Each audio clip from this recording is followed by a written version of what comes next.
accursed world. The longer you live, the more you will realize that the only things that truly exist in this reality are merely pain, suffering, and futility. Listen, everywhere you look in this world.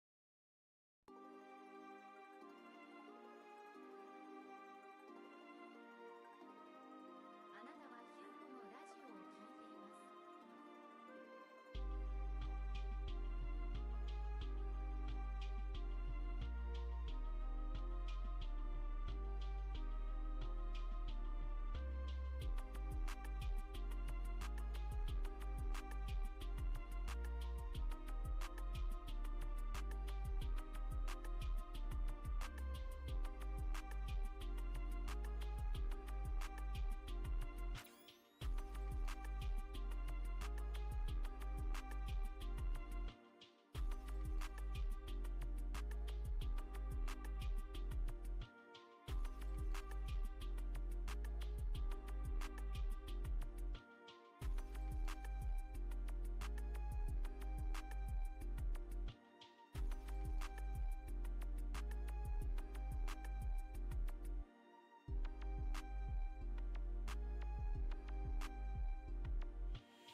You're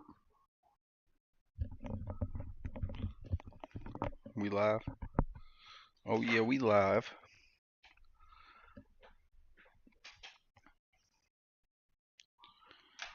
What it do?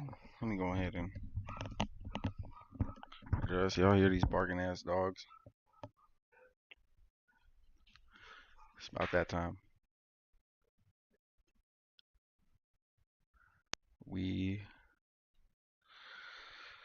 gonna get this game started. We got 3 viewers. I appreciate all the support. We got 2 viewers up on YouTube, one up on Twitch. I don't know how many we got up on the talk. But go ahead and leave a like wherever you at. If you on Twitch, leave a follow. I can use all of that.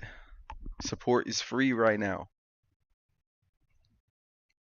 Wait till I start dropping my Cash App. But not for real. What it do? What it be? It's your boy A&T repping the motherfucking game. Gang, you know we don't play none of that. If you a lame, you can't hang, all of that. Damn near mess up the intro, but it's cool. We gonna be alright. Oh, we dropping lighters. Let me make sure. Y'all can hear me?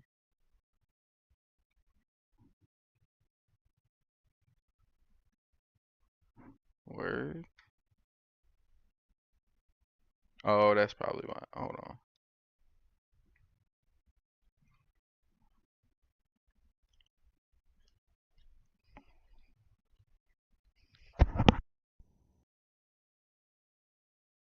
Hear me, right?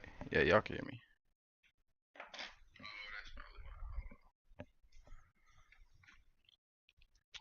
See, so hold on. Something ain't right. Yeah, let's add that. Alright, hey, we got action. So I had the beat in the background. Something to listen to just in case, I'm trying to keep focus in this game. Look, I already lost the tip off, so we're not starting out very good, but we gonna be alright. If they got Jordan Clarkson starting, this should be a cakewalk. Go ahead. Run it up. Xavier, what is you doing, buddy? I'm gonna need a pick and roll. Welcome everybody to episode 63 of Ants Random Rants. This is what I be doing. I be randomly ranting, yapping, talking my shit.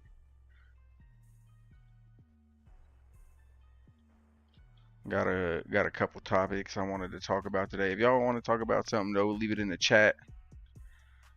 If I'm knowledgeable enough about it, I might talk about it a little bit later, but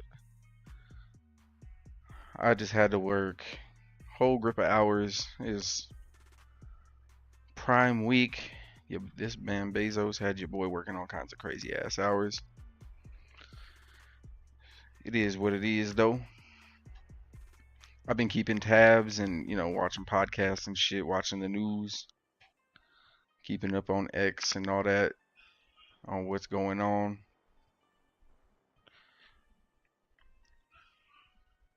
And one thing I seen, and this is just something that I thought was, kind of frivolous, but I kind of did want to talk about it a little bit. Damn, somebody in the other room dying, folk.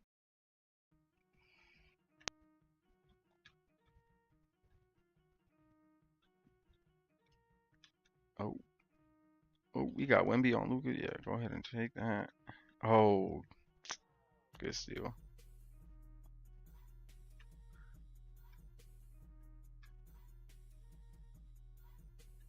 KG lock Kirilenko's ass up. I don't give a fuck. And Clarkson is sitting at. He has a tendency to hit those.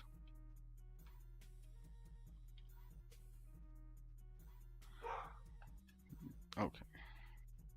There's nothing in the world that warrants that level of bark.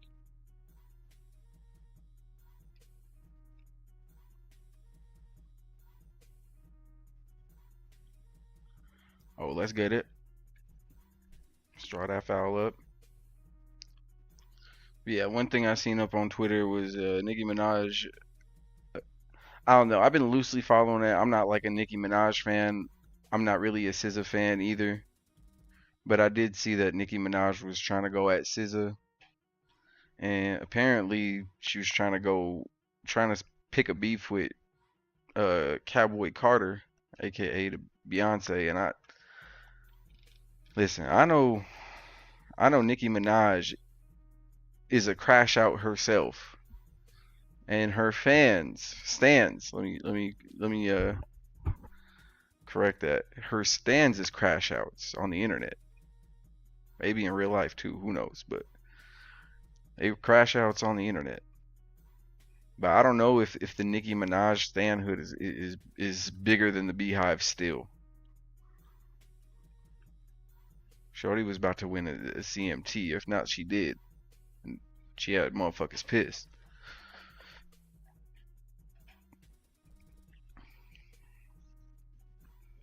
Her and Shabuzi had all them people pissed.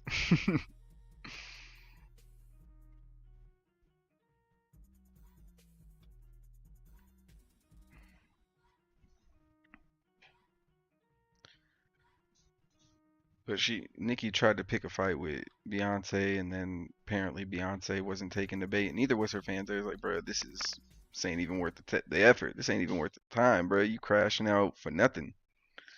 So then she tried to pick a fight with SZA. Tried to say she was slanderous. I ain't gonna lie to y'all.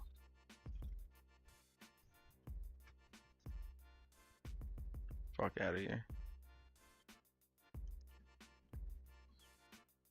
Oh. Okay, X-Man. Get you some. I knew Jordan Clarkson wasn't about that life. Everybody scoring except Wemby.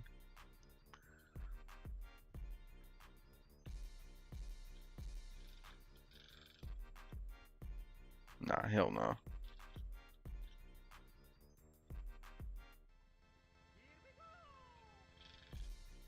There we go. Oh my god. Cooked in. Right on his fucking head. Let's get it then. That boy Stackhouse ain't good for nothing but a bucket. He might get you a couple rebounds, but I'm not expecting him to pass the ball for nothing. If he get the ball, chances are he probably gonna shoot that bit. Just like nah. Oh, good shit.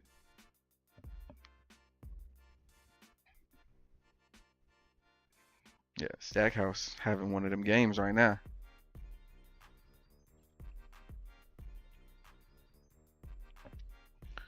All right, let's take Wemby out. They calling timeout.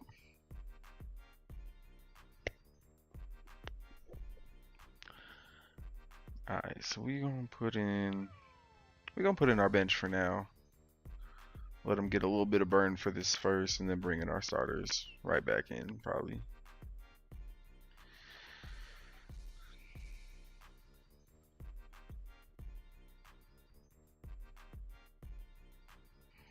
I ain't gonna lie, I forgot we had Jason Richardson. Lucas shot that motherfucker from space, goddamn. Oh, that's too easy.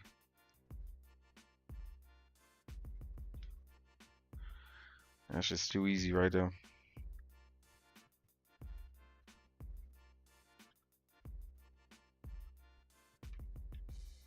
No, sir. No, sir.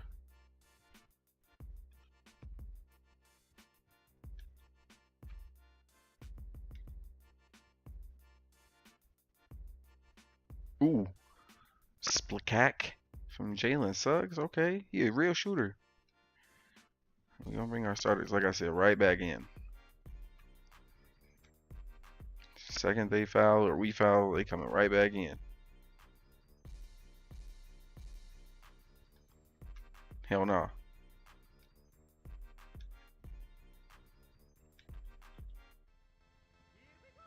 Got him.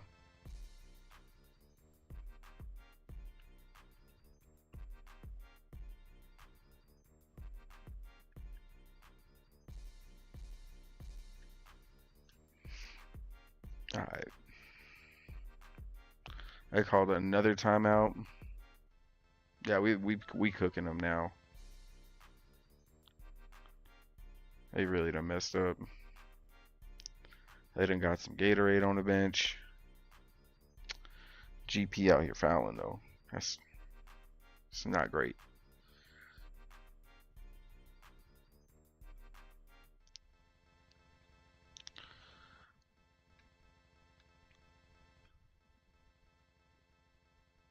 So yeah, Nikki tried to pick a fight with SZA. SZA wasn't really even going for it. She wasn't on that disrespectful or nothing. She was just killing her with facts, killing her with kindness. Oh, is that KG hitting a three? Okay, talk your shit. Yeah, fuck you mean? Hell no.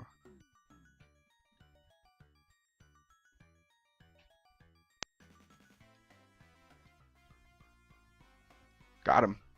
Oh my god. Nah, Jerry Stackhouse got 10 points in one quarter. Go crazy then, sir. GP already got 7 assists. We might have to let KG in on some of that. Ooh. Luka trying to put GP in a blender. He wasn't going though. Ooh. What a pass.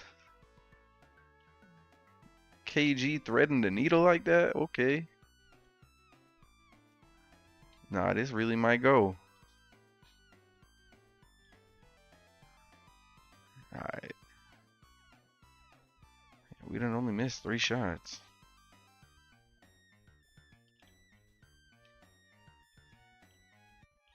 Oh, that's my bad. I thought he was going to cut inside more. Get that shit out of here. I'm fouling every time. Earn that. I'm going to need you to cut, GP.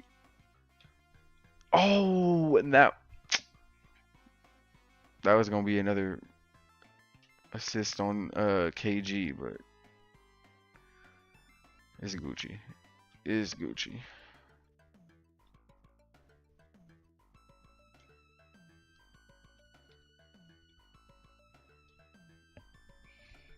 Alright, We let them get away with easy buckets now.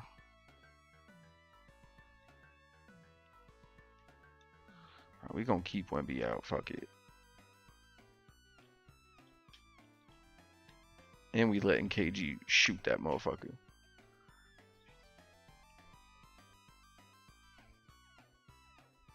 Damn, Gary Payton missed both of those? I'm tripping. He not hitting that shit. Probably the worst person to pick to shoot that one. But yeah, shout out everybody. Shout out all the viewers. If you can, leave a like, leave a follow. If you up on TikTok, run them likes up. Helps out with the algorithm a little bit.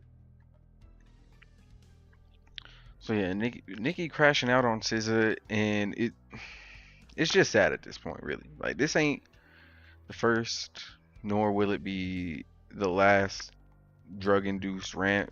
Presumably, I'm just saying allegedly, because it's what it seemed like. Nikki would just be getting on live when she off the shits and just be going at whoever. This time it was SZA because I mean, she obviously got TDE ties, and Nikki was just dissing Jay-Z and them over Tidal or some shit like that.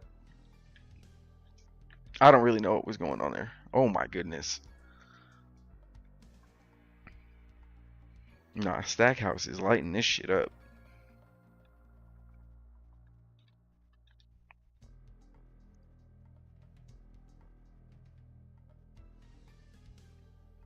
Hell no.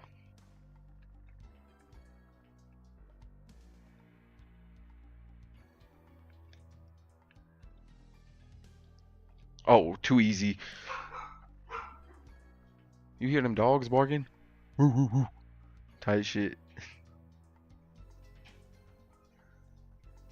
Right on time. Look. And then y'all gonna hear them. They all gonna run.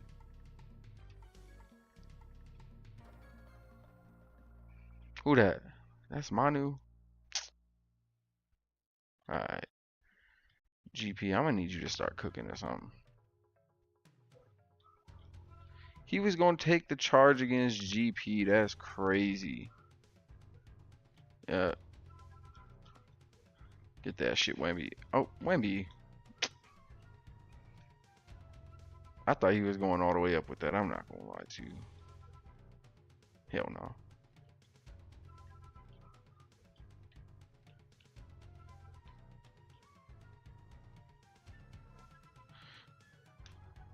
Oh, whew. Good shit, GP.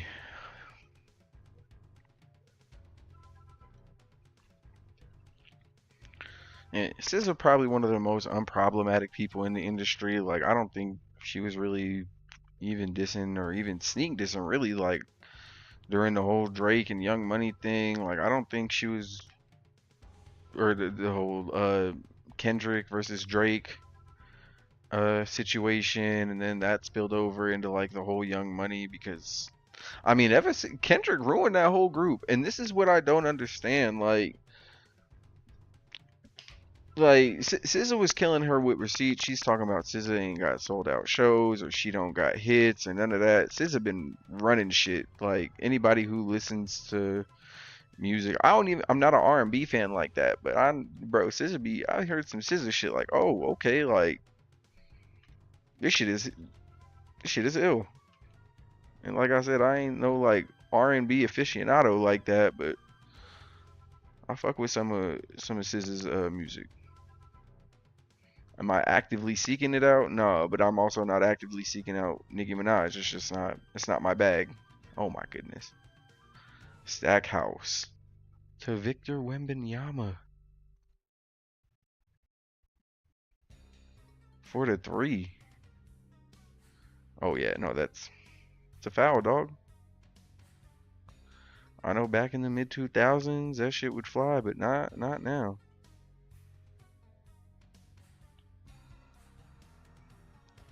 Gonna take Wemby out for now. We'll probably call it a timeout here in a minute. Get these guys out of here.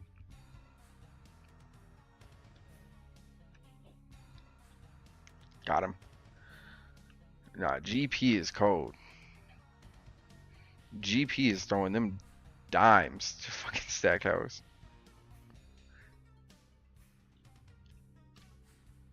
Ah, hell no. Yeah, Wemby come out. Now you got to deal with the 7'2" Sabonis or whatever, however the fuck tall he is. He might be 7'4" too. You know?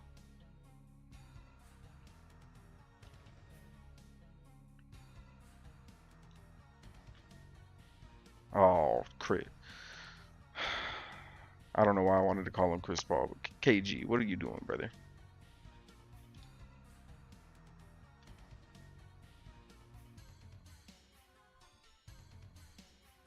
Hell no.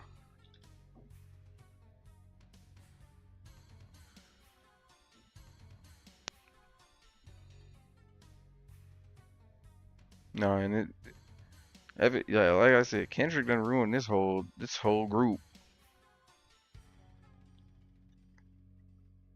They going out big say the only one that done kept their mouth shut is Tyga, and that's because Tyga knows not to keep his mouth shut when we talking about uh groomers. Just saying. Buddy was how old when he got with Kylie Jenner? Or Caitlyn? Or not Kate? Jeez. Oh, man. No, not Caitlyn or Kylie Kendall. One of them. And they were young as hell. Tyga knows when to. Tyga smart. He know to pick his battles. Type shit. Can't even front the man. Cannot front the man. But Nicki Minaj, I feel like she been trying to like keep her name relevant since this beef and try and pick and choose who she gonna beef with next to try and up her game. So far, ain't nobody taking the bait. Nobody wanna. Ain't nobody.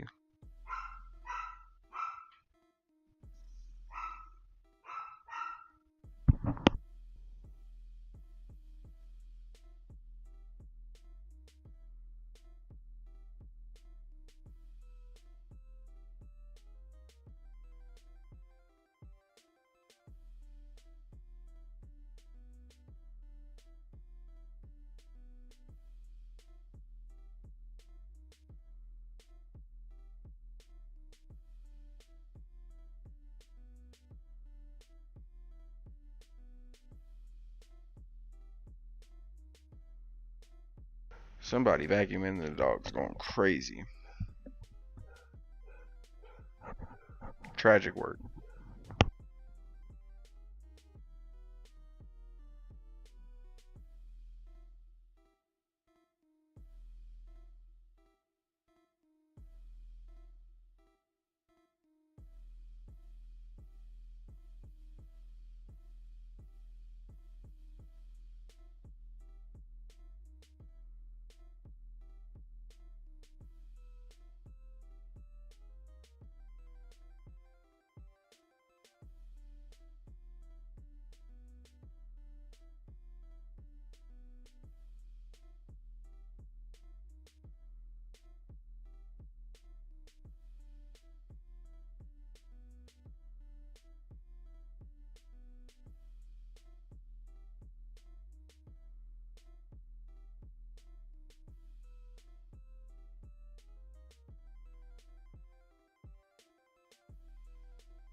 Dogs, man, shoot too much.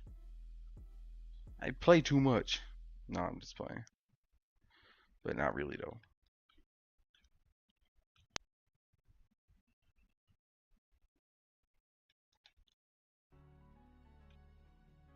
Got him.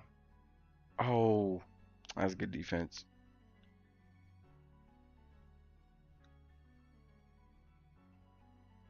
Hell no. Oof, no, that's good. That's good shit. Damn, they got Luca.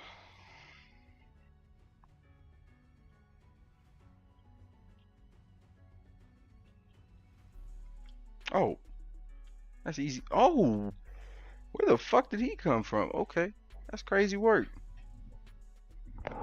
AK-47, the block. Good shit. Nah, bro, get hype. You deserve that.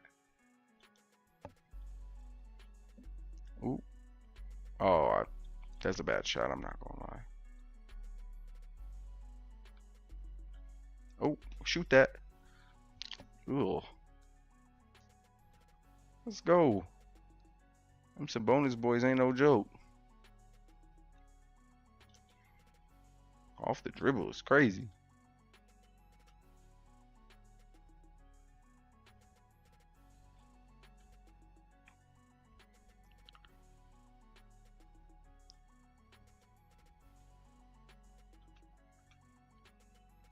Yeah, like I was saying, Tiger know when to pick his spots, but it just seemed like Nicki been trying to pick beef with whoever going on rants, and this is even before I think even the Kendrick and Drake beef really kicked off. I think she was even going at like Meg The Stallion, calling her Bigfoot or something like that. Get up on your good foot.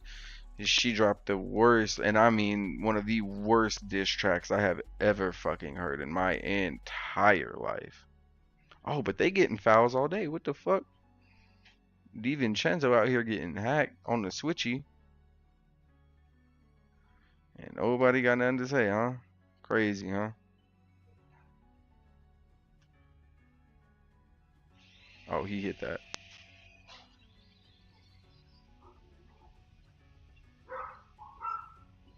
Oh no. See, they started vacuuming again.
Shit, and I don't know who be more delusional. The Young Money stands like Nicki Minaj and Drake stands, or like they themselves, cause like I say, ever since this whole Kendrick beef, just that whole crew, even Lil Wayne with his whole Super Bowl getting upset, oh, I can't perform at the Super Bowl in my hometown, even though I haven't had really like a hit record in like, you know, I don't know how long type shit. You feel me? And and he had the chance too. He had the chance, like, oh, these motherfuckers snubbed me. I'm about to drop, I could drop a cold album type shit. No. No, KG did not just try and hit a step back three. That was crazy. He said, have you ever tried to hit that shot? Oh, tried. Got him. Oh, a little one hand. Okay, I see you.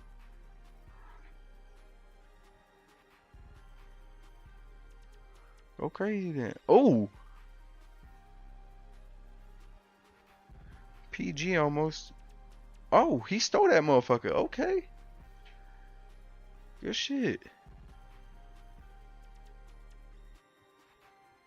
No, we gonna call timeout. We actually gonna call timeout.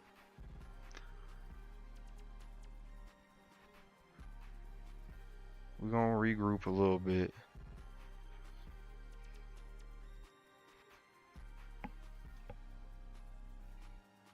And again, Nicki Minaj ain't had like a genuine hit in how long? Drake been searching for a hit since his beef with Kendrick. I ain't heard him drop nothing. See, I live in Colorado, so we get all of the like the records that dropped like 3, 6 months ago, maybe even a year ago type shit. And then after it gets popular and shit, then we get it. And I haven't heard no new Drake. No, I mean they still playing all his old shit. Don't get me wrong, like, but it's just he ain't dropped nothing new of noteworthy lately. And I ain't even like I said, I'm not a Drake fan either. Not a young, never was a Young Money fan. Not a Wayne fan. I don't know. So maybe I'm just a little bit biased in all this, and I can admit that. I already said I'm not a big Nicki fan. I fuck with SZA music way more than anything Nicki ever dropped. I ain't gonna hold y'all.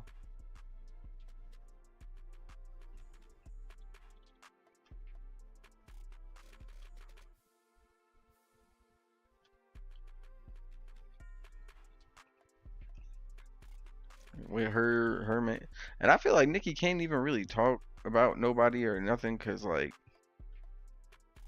her man on the list, and not a good one. He on one of them lists that you never want to be on type beat. So I'm just like, Nicki, why you picking a fight with SZA? She ain't did nothing to you.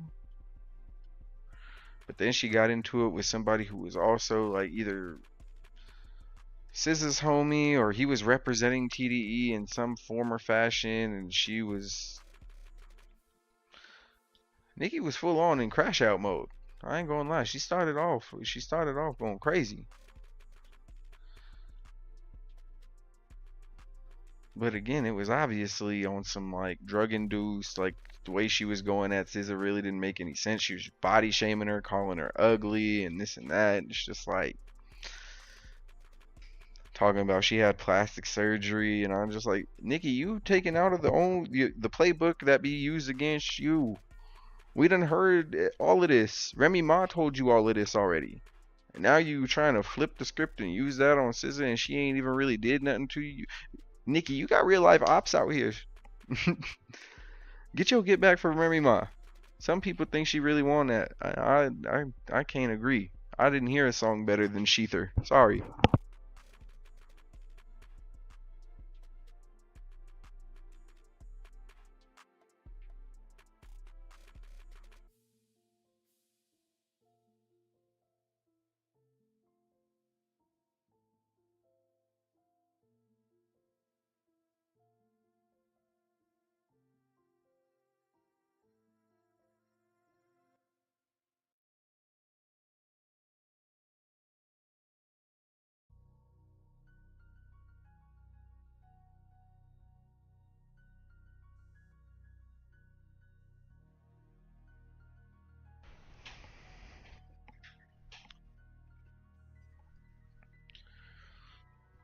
Yeah, I don't know, and like again, like I said, as delusional as Nicki Minaj's stands are, and even the Drake ones and the YMCMB they're following, it's doubtful that she's gonna come to a realization that she's burning a lot of bridges for no real reason.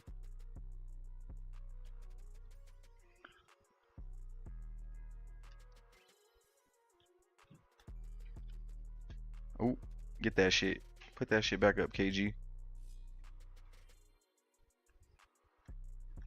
Yeah, this is Jerry Stackhouse game though. He got 19. I'm gonna have to feed him some more. And he D'ing up Jordan Clarkson. Oh fuck. Hell no. Ooh, Wemby. Oh, he. Oh.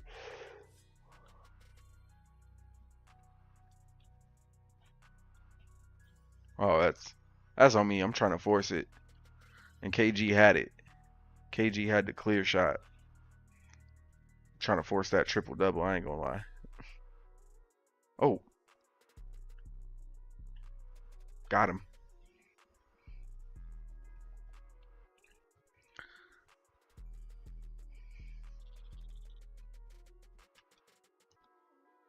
No, sir. Alright. You're gonna have to lock in a little bit. Yeah, these YMCMB fans got them saying crazy shit. You got Nicki Minaj going that says you got Drake saying that UK has better lyricists than the US. Like we didn't just see the East and West Coast just trade like lyrical barbs back and forth. It didn't have to devolve into you got a secret kid, and it wasn't drama. It wasn't like a real genuine beef. It was like a who's better on the mic type shit. Oh, and GP missed that. That's okay. Everybody kind of did what they supposed to do though in these roles.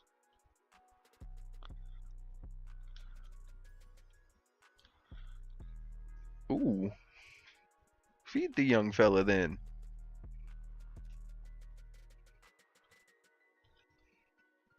Pause. I don't know.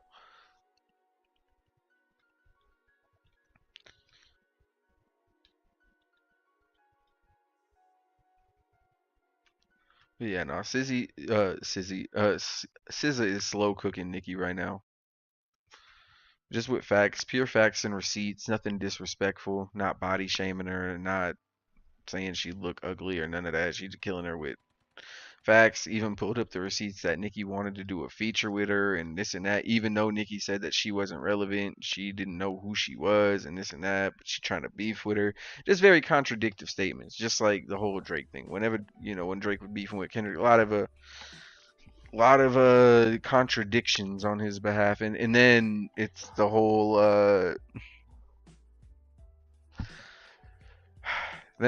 litigation thing that's ongoing. He's like trying to beef with Kendrick through UMG, and he's trying to show everybody that like UMG uses streams. And I've already talked about this before, but he crashing out. Crashing out something sad, bro. He going out big sad. Same thing with Nicki. I hope, Nicki gets some help. Seemed like she needed. She needs somebody to pull her inside and just tell her like this ain't it, fam. She needs Charlemagne, like how Charlemagne did her ex Safari. That's how somebody need to pull it. That ain't it, bruh. That ain't it. I ain't gonna lie, but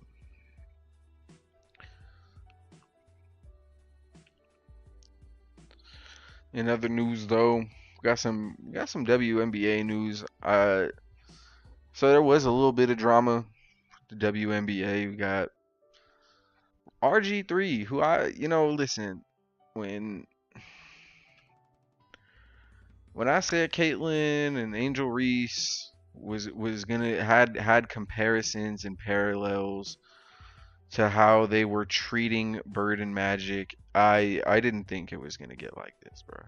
And this is the thing is as a casual NBA fan or WNBA fan, like I don't watch shit. I just watch highlights. I gamble on it occasionally. I drop a little spread on the spread a little bit, but uh in terms of like following it like I do the NBA or even football, I gotta tap in. I'm not gonna lie. I gotta tap in more to other sports like baseball, football, or baseball, uh, hockey, WNBA.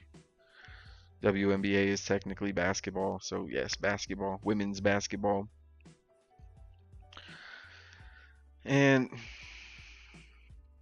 I guess there's a RG3 went back a couple, like I think it was maybe around like a month or two ago, probably less than that. Went on his platform and said that he thinks that there is a legitimate hatred between Angel Reese and Caitlin Clark that goes beyond sports. With no proof. All of a sudden, RG3 is now a body language expert and he can just tell based on how they act on the court. He has seen nothing off of the court that would make him lead or come to that conclusion. But he wants to sit here and say how Angel Reese feels about Caitlin Clark, not the other way around. Not that it's mutual or anything like that. No, that it's strictly Angel Reese trying to bully his milk of magnesia in the WNBA, Caitlin Clark. And this is a thing, uh, when you have guys like RG3 and you've seen it with a couple guys on FS1, mostly football guys, but I'm sure it applies to basketball guys. So yeah, Gilbert Arenas, whenever he has a football take, it's usually pretty terrible, but that's besides the point. Guys like uh, Acho, and boy, do I got something to say about Emmanuel Acho later on, but uh, Emmanuel Acho has some of the worst basketball takes I have ever heard in my fucking life. Like I don't understand it. He's actually played sports, but he comes up with these horrendous mad dog level takes. And that to me is the bar. Like, forget Skip Bayless. Skip Bayless is his own enigma with bad takes. Same thing with Stephen A. They are their own separate universe when it comes to bad takes. But Mad Dog, man, Mad Dog thinks this is the 1960s, and I think sometimes Skip Bayless does too. But Mad Dog will legitimately out here trying to tell motherfuckers that Bob Cousy is better than fucking Chris Paul, yo. Like, what the fuck? And I'm not disrespectful like JJ Redick. I'm not going to sit here and say that Bob Cousy couldn't dribble with his left hand and none of that. But like I say, bro, some of these sports takes from these guys outside of their own sports, Bob, Bob Griffin, and that's what I'm gonna call him. I'm not gonna call him RG3 no more. He gone. The RG3 we knew is gone with his knee. He lost a piece of himself. I don't know what happened. When he de-rosed his shit, it was something in him snapped. I don't know what it was. Maybe he was always like that since Baylor. Who knows? Who knows? But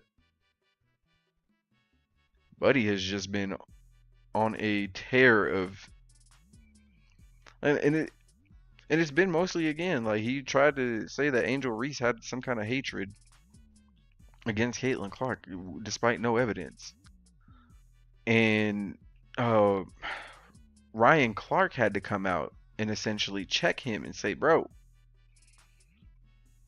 you don't know what the fuck you're talking about." And I ain't gonna say he crossed the line, but he kind of did because he was over here talking about like you don't know what a black woman's struggle is, especially in terms of Angel Reese, because you have been married to white women, so how could you possibly know what black women experience? Like RG3 is a black man. That man has a black mama. Like what? Ryan Clark went there.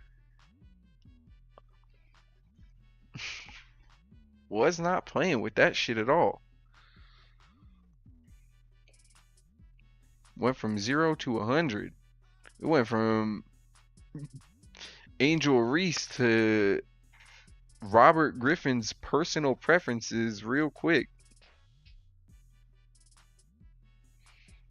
So I ain't gonna go that far. I believe everybody has a right to marry whoever they want. You got men and women falling in love with convicts on Zoom and shit. So I mean, hey man, love is love.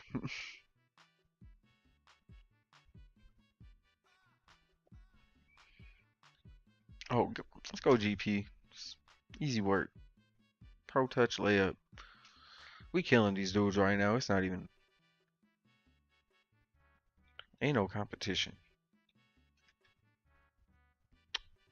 Alright.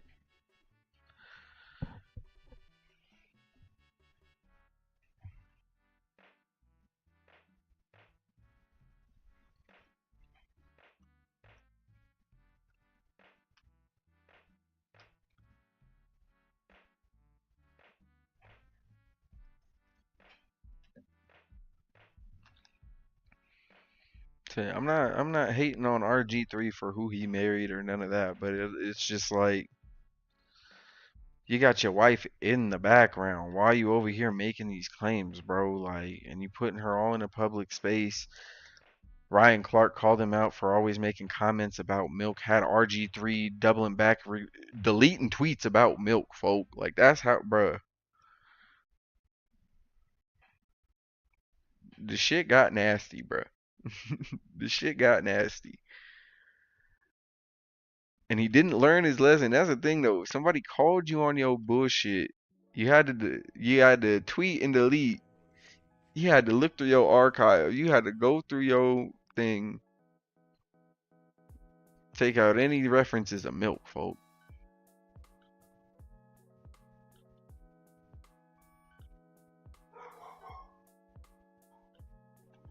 Oh yeah, let's go. Thanks, Midi. KG got 6 assists. We gonna have to boost that shit up.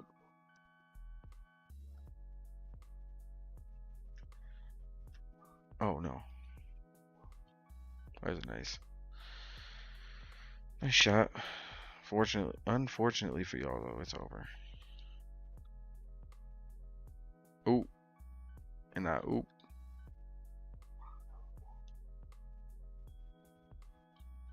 That's too easy. I don't know who this man is trying to guard Wemby like that. Yeah. Is that Xavier Tillman Sr.? I don't know. Yeah, Luka ain't getting no buckets. Alright, we gotta get out of there. Can we get Wemby some more burn or?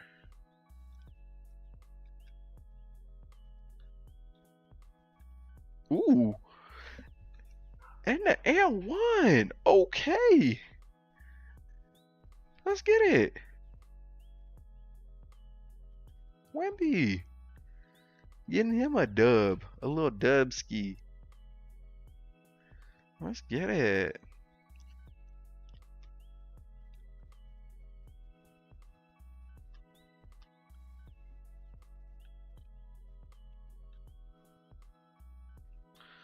Alright, it is fucking with us now. We're gonna go ahead and call another timeout. It's gonna keep our dudes in for that much longer.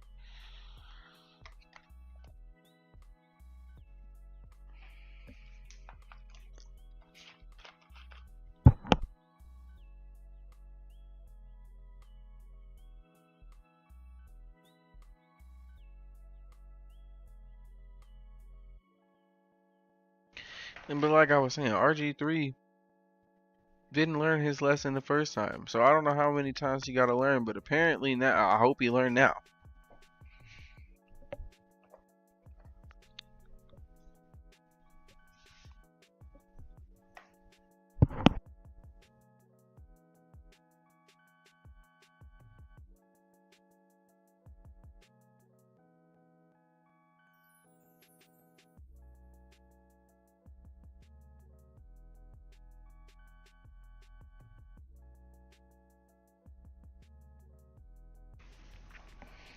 But apparently, RG3 shared a racist picture of Angel Reese from another user.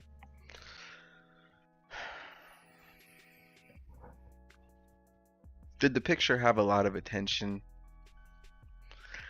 Well, not as much as it got when RG3 reposted it on his personal page.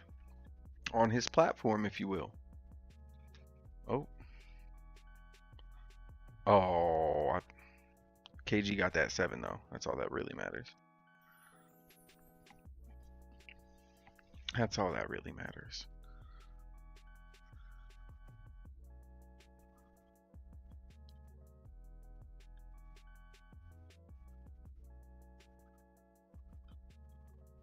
Ooh. It's shimmy, shimmy, yeah.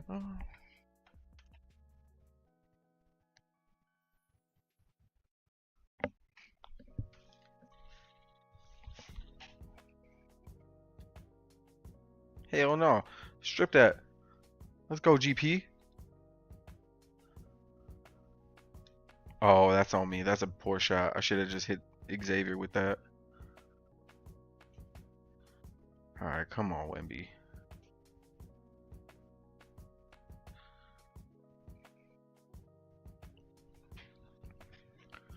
My bad, y'all. This rolly chair got me all around this fucking shop. My bad.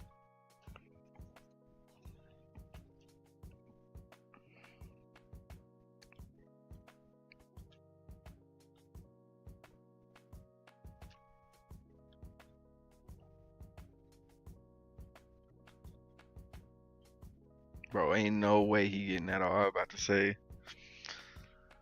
Took too long for him to get that shit off, but it's all good. Him and KG both hit a 3. That's really the most important thing. Oh, yeah. X-Man. Go crazy.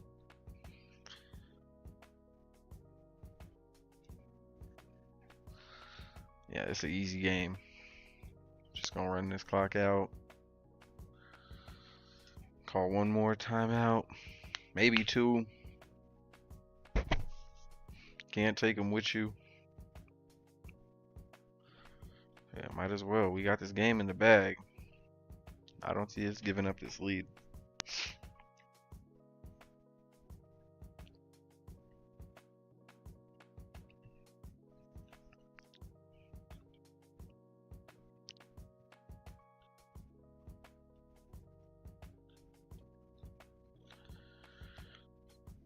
So everybody's seen this racist picture that RG3 posted of Angel Reese, and again, he didn't learn his lesson from Ryan Clark. So Angel Reese didn't respond. And here's the thing, if I could backtrack a little bit. When he posted this picture, he wanted to give it the context of, hey, this isn't okay, like, even though Angel Reese and her team, or I don't know the verbiage he used specifically, but either her fans or members of her family or team were threatening his family and this and that. Again, I've seen no evidence of this.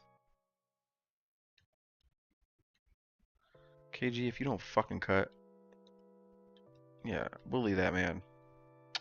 Draymond Green, and can't fucking guard you.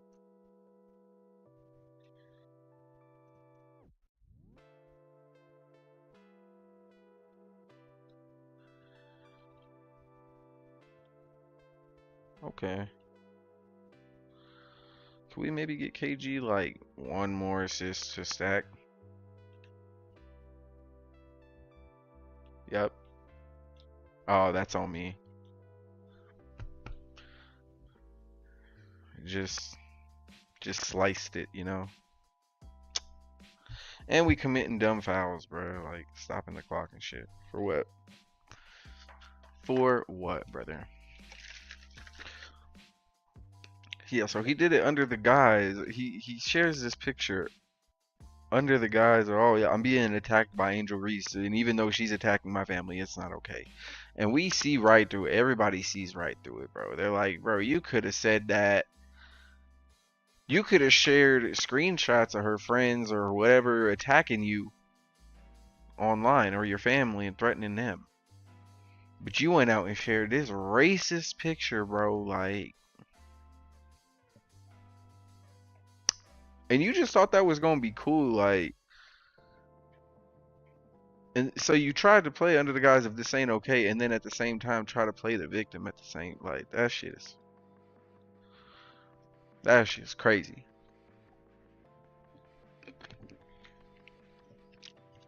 Absolutely diabolical.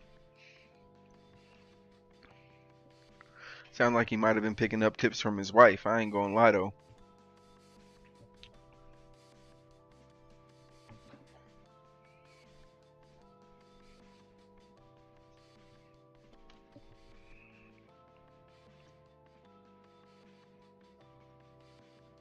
So now Shaq had to step in and basically tell RG3, look, bro, you don't leave Angel Reese name out your mouth, bro.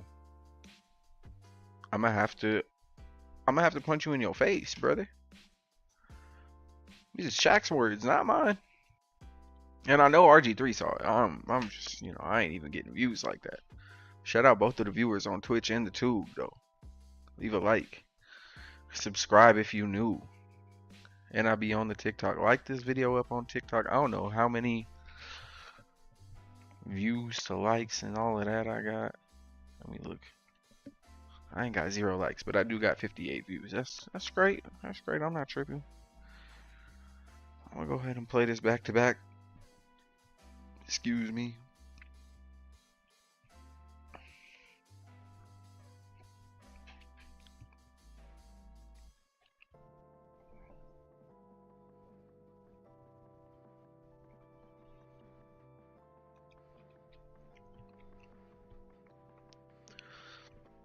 They honestly got a decent squad, but I think, my squad is just, a little bit better.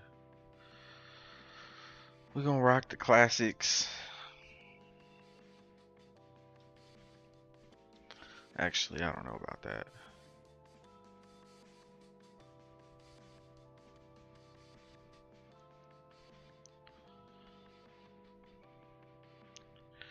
Oh yeah, no, not the old Warrior shit. Actually, the orange. I'm a sucker for those oranges.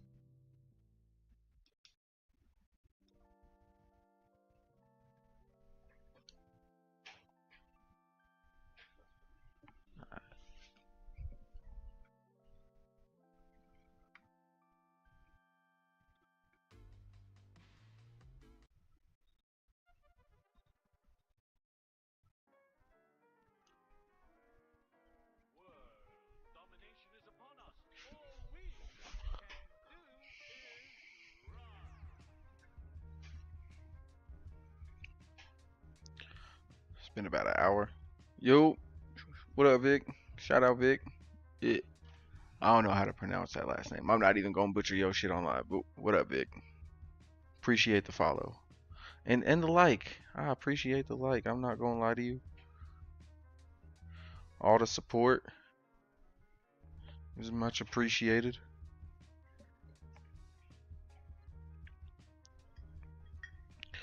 Just in here randomly ranting. I'm over here talking about RG3 threatening to get punched in his face by Shaq. Cause he over here trying to talk crazy. Share wild pictures without, thinking he gonna face any kind of backlash. Like, bruh, you could have said all what you needed to say without the picture, dog. And that's a general consensus. So now you got Shaq on your ass, bruh. And there's probably going to be like a conversation offline or whatever, or away from cameras between them. But no, like wait, RG3 getting exactly what he deserved because you say what you saying publicly, and then you gotta expect a public backlash, bro. Like it's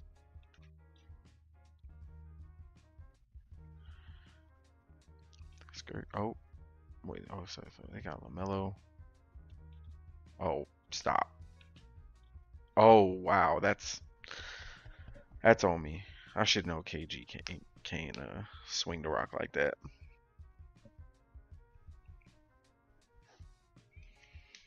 But it's like I was saying, RG3 and even like Emmanuel Acho and these guys have this tendency to speak on things that they have little to no knowledge of, or they're just plain wrong about, and then they try to act like they're experts, and that like we see through that now. Like you can't just put anybody on a talk show now. We've seen it. Like FS1 crumbled after Skip and Shannon left.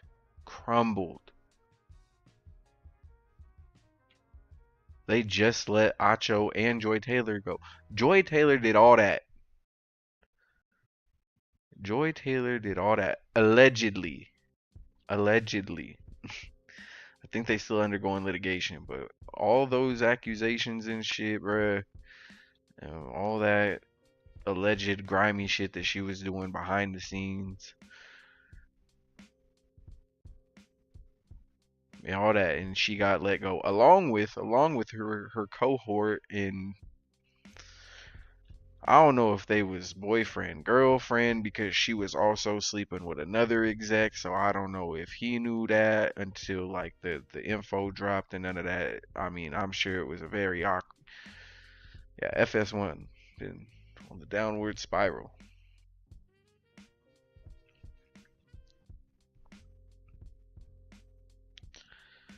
ever since.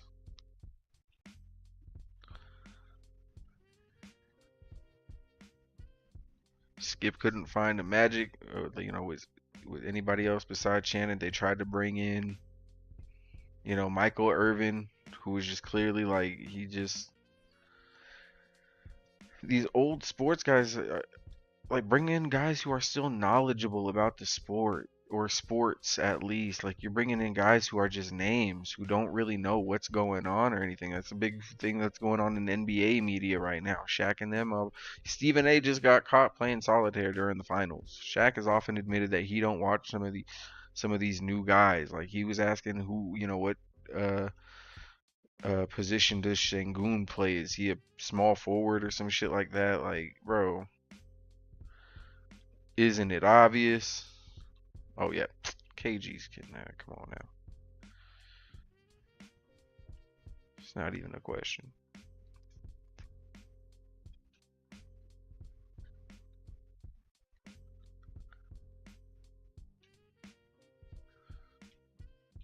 Same thing. And so I don't know how much Acho knew or whatever, but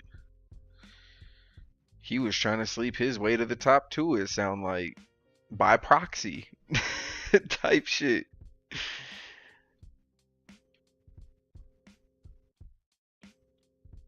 Oh fuck. Cause you read some of them papers and some of them leaks that came out, or the files about the case. Dog, FS1. They was gonna clean house regardless. They gotta start all over. They gotta build that roster from the beginning, cause Skip ain't doing numbers like he used to either. Football season coming up, and ain't nobody want to hear how about them Cowboys no more. Nobody want to hear that shit. Nobody want to hear that shit either.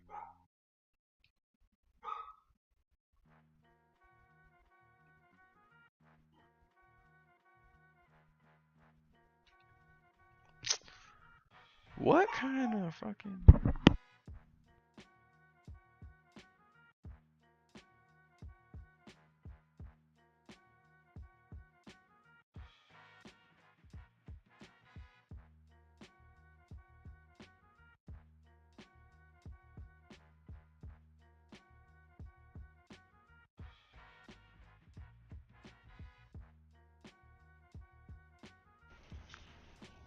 I don't know what the hell going on outside.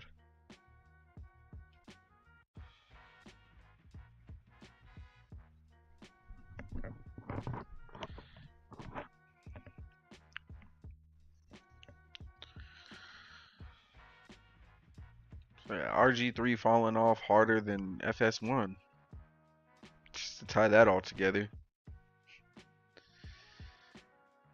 Okay, and I didn't really take him seriously as a sports commentator anyway. A lot of these guys just be saying bullshit. Jason Whitlock and Marcellus Wiley are no better. Neither is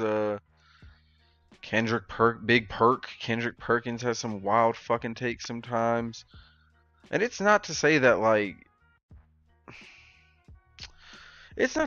bad takes are bad takes are a part of sports. Like, you could project and project all you want, but the outcome when they actually get on the court is two different stories. So I mean, I get it, but just to say, we've become everybody eventually becomes this like shock jock talking about Kobe's not top 10 and Kobe this and Kobe that. The man ain't even here to defend himself. And all of a sudden he's being talked about more than he ever was alive.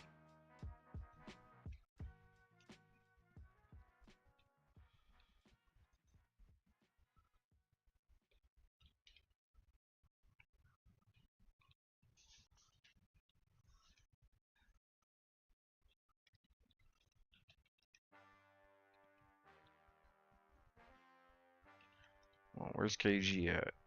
I need him to get another one. Oh, fuck it. Oh my goodness. KG. Good shit. Oh my goodness. And the putback. Go crazy. KG a monster, fam. KG is out here going crazy.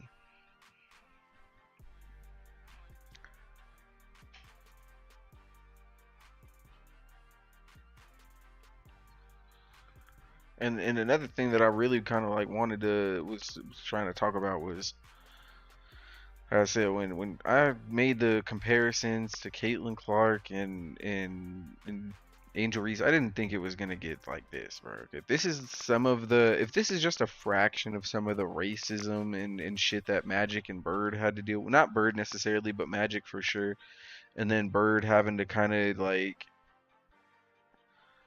just be like, nah, I'm not really with that shit. Like y'all are making this a black versus white thing, and it's not even that. I'm trying to beat everybody, folk. Black, white, don't matter. I'm trying to win. I'm trying to be the best. And that's another thing. They never hated each other, despite what the media at the time thought or tried to make up. That they had this personal beef between one another, and I think it was purely competitive. I think they both respected each other's game at the end of the day, and respected each other as men. But on that court, bro, I'm not trying to let you win. The fuck? I'm going hard. Pause. Especially if it's for a chip. Fuck what everybody else talking about. And again, I think Gilbert Arenas is one of those guys who has had some crazy ass takes as of lately, but he's actually spot on. I think now to play this or try to do this whole undertone of, oh, this Caitlin Clark is this white savior who this fragile white woman who needs protecting in this league full of, you know, bullies who, these black women who are trying to bully her and this and that. No, no. Hard fouls are a part of every game, bro. Like, it happens. Do fouls between star players get magnified? Oh, all the time. Oh, DiVincenzo. Don't leave him open in the corner like that. Y'all are going crazy.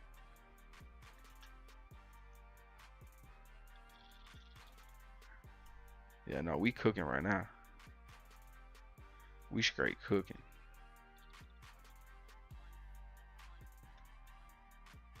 Nah. Not today. Yep, out of bounds.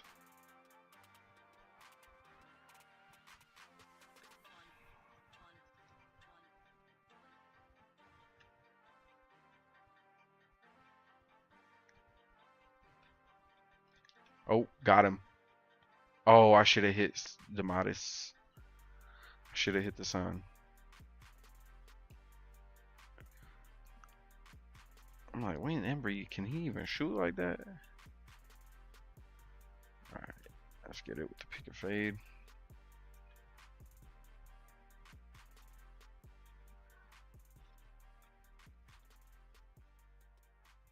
Oh, nah, DiVincenzo is on. He's on fire. Oh my god.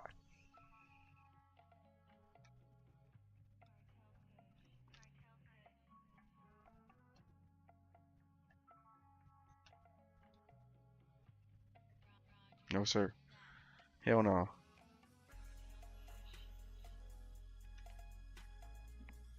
And the buzz beater. Still down double digits though.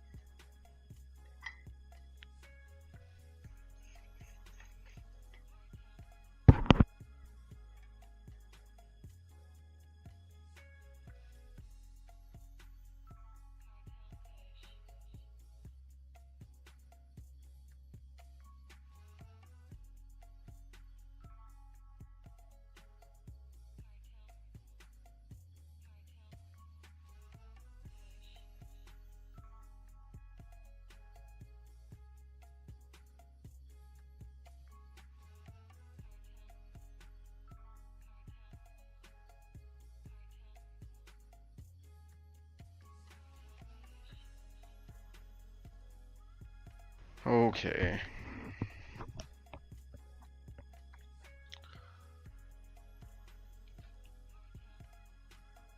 Hey, bullshitting right now. All right, come on, GP. Dog. Wemby's nice. Wemby is nice. Oh my god.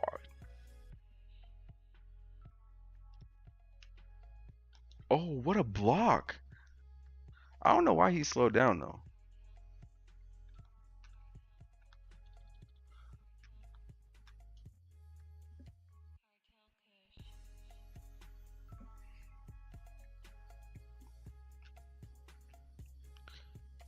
Oh, got him. Oh, nope. Yeah, these underlying tones of this black versus white thing between Angel Reese and Caitlin Clark are just it's lazy journalism. You can literally talk about anything else. You can talk about how they play the game, but them fouling each other in a game is crazy. Like and they act like it's not like they're the only two, even from their own draft class, that should be getting focused on. Like I'm pretty sure right now the Minnesota Lynx, last time I checked, were like 20. I think they were like 20-5 or 19-4, something like that. Like they having a fire season, and nobody. I haven't heard nothing but Angel Reese. She's playing good. She's getting double doubles, which is great. Which is absolutely fire. And Caitlin Clark has been, she hasn't been playing her best game. She's actually been playing some of the worst basketball of her career. That doesn't mean she can't pick it up though. Ain't nobody talking about the game. They over here talking about, like this, talking about like Bob Griffin over here making it all about himself is crazy. Like, well, and this is my thing though. I think even the Vegas Aces are a pretty good team. They got a good roster on their hands, and it just seems like nobody really care because it's not Caitlin Clark, it's not Angel Reese, it's not this and that. Like, but the good news is that they're putting new eyes on the W. There's new fans in the W, and I hear people, and now that they're silently protesting, I guess. They're wearing shirts saying that they, pay us what you owe, insinuating that they should be getting paid a little more, have some. Now, look, I don't know. I don't know exactly what they're asking to be paid. If they're asking to get paid the same as men, I don't know about none of that. But if they're asking to get paid more, I don't know. Like, why not? And people could say all the time, like, oh, if they don't make any money and this and that. So, if it wasn't for the NBA, they'd be closed down by now. Like, bro, you could say that about a lot of shit. Ain't half of Elon Musk money in like government subsidies or some shit like that? So like what, and he gets paid in stocks or some shit like that? But most of his funding and shit is from the government.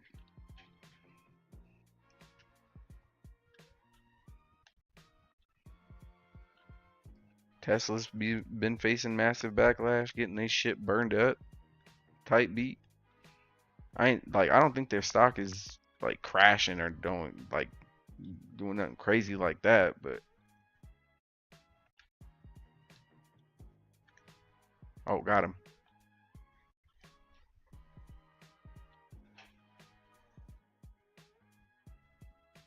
Oh yeah, no, Wemby is exhausted.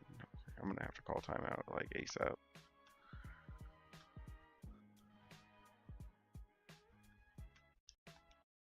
That shit out of here. And we'll call that timeout. Nice.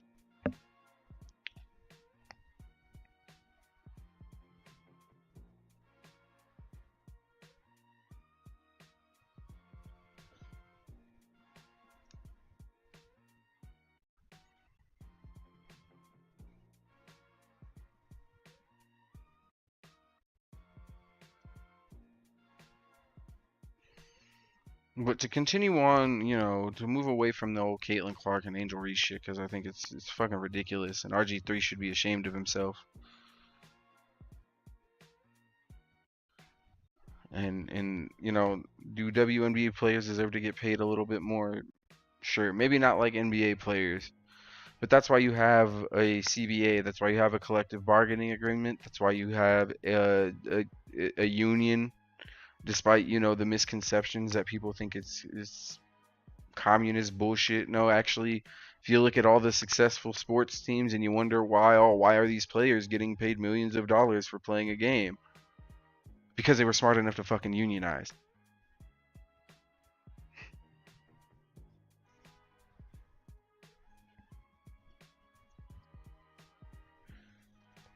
Should ask some of the WWE legends or pro wrestling legends how much better off they would be if they unionized back in the 80s like fucking Jesse Ventura wanted them to.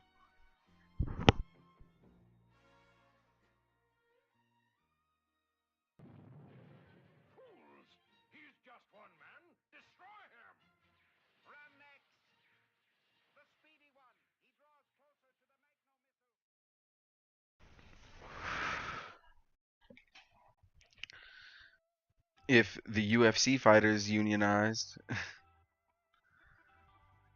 then they could stop getting paid, pennies on the dollar by Dana White. Did I really call that timeout and not sub anybody out? That's okay. Let's make some quick decisions. Quick.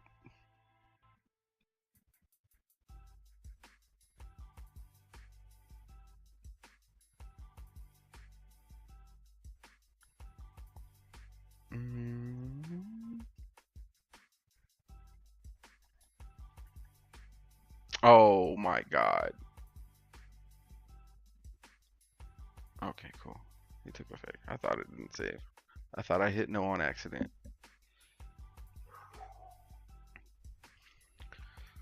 Yeah, to move away from the Caitlin Clark and Angel Reese thing, but still stay in the realm of sports. It's a big fat kind of nothing burger, but it is an update. I made a report or was trying to speculate on whether or not LeBron was staying in LA, and it gets clearer day by day now that he's staying. If he wanted to accept a buyout and go to anywhere of his choosing that he felt like would be a better fit for him, he would have done it. He would have went to Dallas. He would have went somewhere by now. He would have made the move. He wouldn't have opted in. He would have waived his no trade or whatever to try and make room or whatever for the Lakers. But he didn't do any of that. I think LeBron is locked in with the Lakers as much as the Lakers are locked in with him. I don't know what's going on with the ownership or whether or not, there was reports that he didn't know, and then there was reports that he did know. And I don't think that's such a big deal. Or I don't think it's as big of a deal as him realizing the Lakers are ready to move on from the LeBron era. They're ready to move on. and they're ready to build around Luka Doncic. But his 25 million in cap space is kind of hindering them. And when I say kind of hindering them, I mean that by even if they trade LeBron for assets for what they think would be pieces for Luka this year, I don't think it would be enough. I don't think they're getting an upgrade from a 40-year-old LeBron James for what he's getting paid. See, and that's why he hasn't been moved yet, is because a lot of teams are not willing to pay him what he is perceivably worth and getting paid right now in LA, and I think he knows that. So he's going to have to accept a buyout and then maybe accept a lesser contract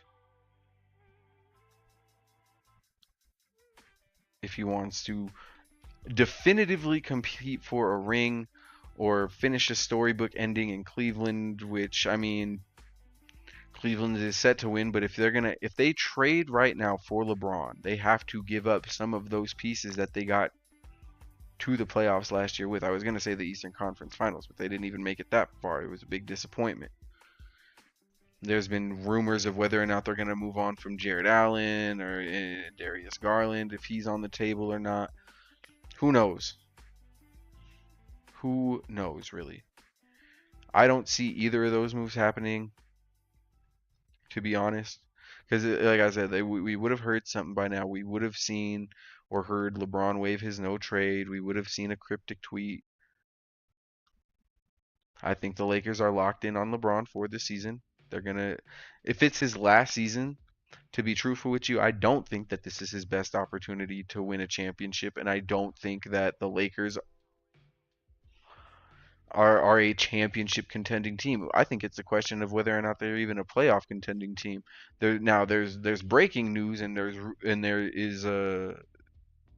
is speculation that they're about to sign Marcus Smart. Marcus Smart just accepted a buyout and he is set to sign with the Lakers. Again, just on face value, how I'm looking at it, where does he even fit into this roster? Are you going to play Luka at the 3? Are you going to play Smart at the 1, Revis at the 2, Luka at the 3, Braun at the 4?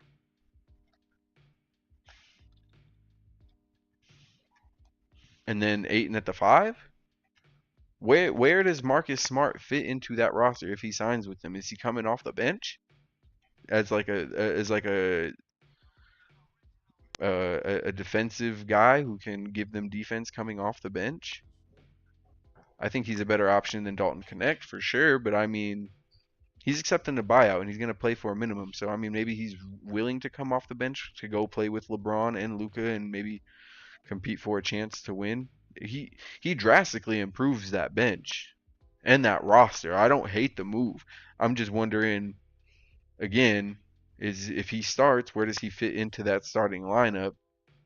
And if he comes off the bench, then their bench is significantly better. And I still don't think that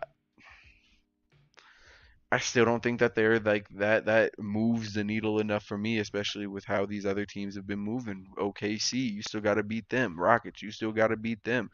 Denver gave y'all trouble. They just got gentlemen swept out by fucking the T-Wolves, and they were favored in that series. They was favored to win it all the year before, and they didn't even make the playoffs. So I'm just like, again, I'm tired of being sold on this LeBron James thing every year. So I'm kind of done with it. The Warriors have been calling to see about LeBron, but I don't think. I mean, he's an improvement from Jimmy Butler, but again, why would the Lakers want a downgrade from LeBron to get Jimmy Butler, who's getting paid just as much? I mean, it doesn't make any sense. There's no situation to me where the Lakers drastically improve from moving on from LeBron without LeBron going to like a guaranteed almost championship contending team. Because I would guess that he's gonna go to Cleveland or the Mavericks and go team up with Kyrie and AD and like I said, go get the band back together. They even added a Splash Brother over there for bro if he so chooses. Season ain't over yet. The GM could make some, he could work them puppet strings one last time, the marionette strings. He's so great at doing. Come the trade deadline. We'll see. But and even then, we're gonna have to see how their chemistry is if he can finally realize that he has to take a backseat to Luka Doncic. It's not even a question. Like you have to let Luka lead this team, just like everybody was telling you to let AD do, but everybody was like, I don't know if AD can lead the team. He's never healthy. Da da da da da. Well, now you have Luka, who's almost never healthy, but you have to let him lead this team. I don't know if yikes.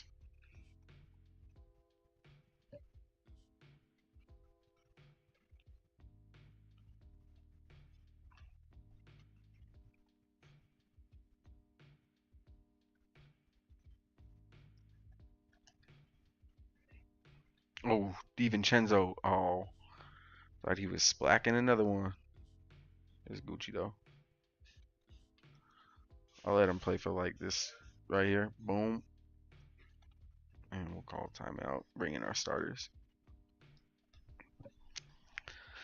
And now for the big story.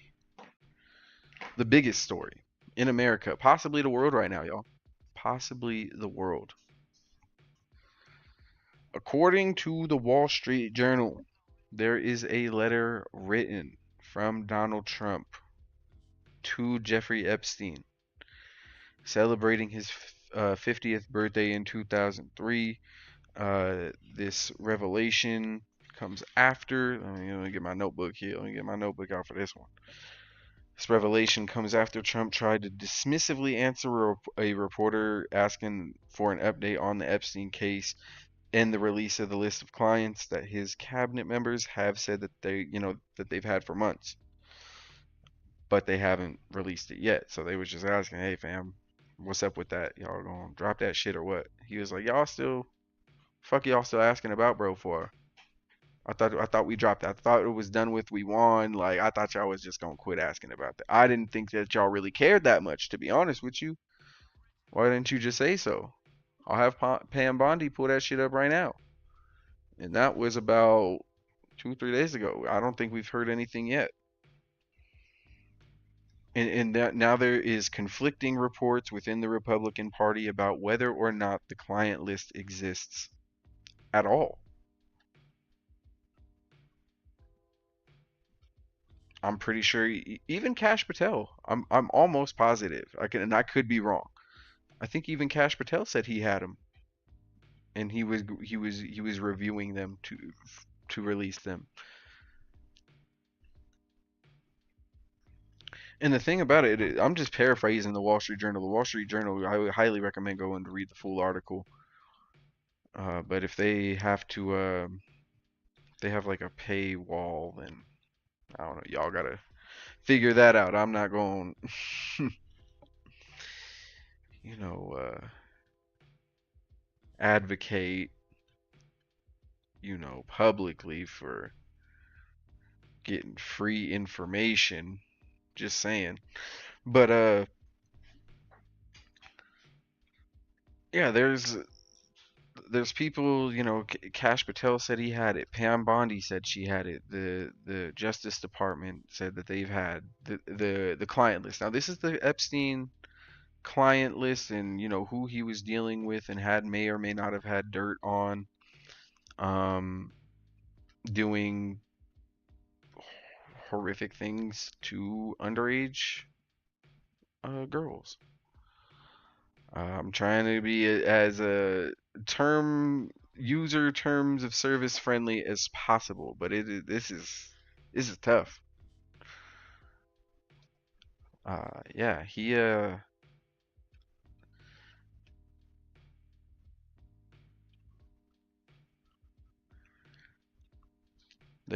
this is the client list where Epstein supposedly had everybody he dealt with and may or may not have had dirt on, like I said. So, uh, oh, oh, that's not a foul.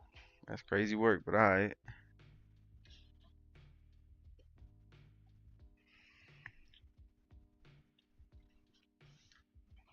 So, and even with the list, we don't know where it is. We don't know if it exists. They said they had it. Now they don't. Some of them say they still have it and they're gonna pull it up. Some say that it's just a hoax. The president is now calling it a hoax orchestrated by the big four: Kamala Harris, Barack Obama, Sleepy Joe Biden, and Hillary Clinton, y'all. Y'all remember them emails she had? The Epstein list might have been in the emails. No, just playing. Just playing. I'm sure that's what they'll say next. I'm sure they'll say Hamas and Putin are collaborating on it next. This has been one of the oddest stories to break. And it's not just like I'm not trying to slam just one side. I'll get to the other side, trust me. But everything is in the Republicans' hands right now. They have all the power. They have the power to release the list. They have the power to release everything and be completely transparent, and they are not. They even tried to release the Epstein footage of him in his cell. Yet there was a minute missing or so, they said. It's like a rollover minute, but then upon further investigation into the metadata, somebody said that it was edited up to 4 times or had been through 4 different editing apps. Again, whether I'd have to go and I would have to go and substantiate that, but at this point you really don't know who's telling the truth and who's lying.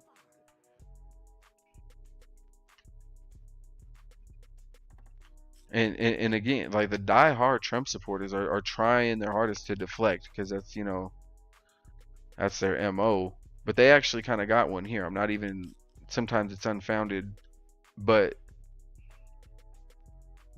they said, why didn't the Democrats drop? You know, they had 4 years of Joe Biden and they didn't release the list.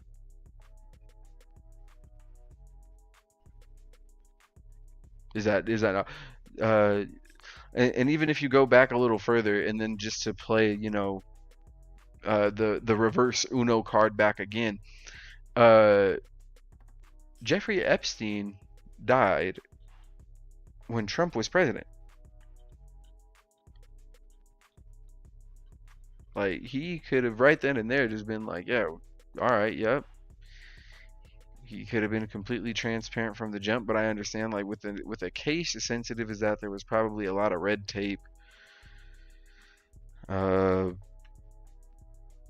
because of their lack of transparency early on, and, you know, the rumors swirling about who was on the flight logs, and the flight logs dropped. But see, that's the thing about the flight logs, is you don't really know. Jeffrey Epstein was so powerful, similar to Diddy right now. He's so powerful. You don't know who was really a part of the shenanigans that he was a part of in his criminal enterprise, and who was just an innocent bystander who was like, oh, this guy throws really good parties.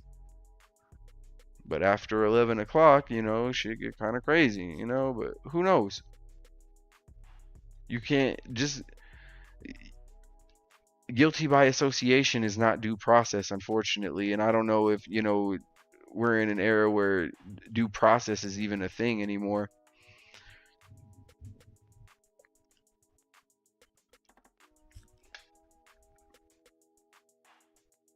But being on the flight logs and going to an island for a specific thing,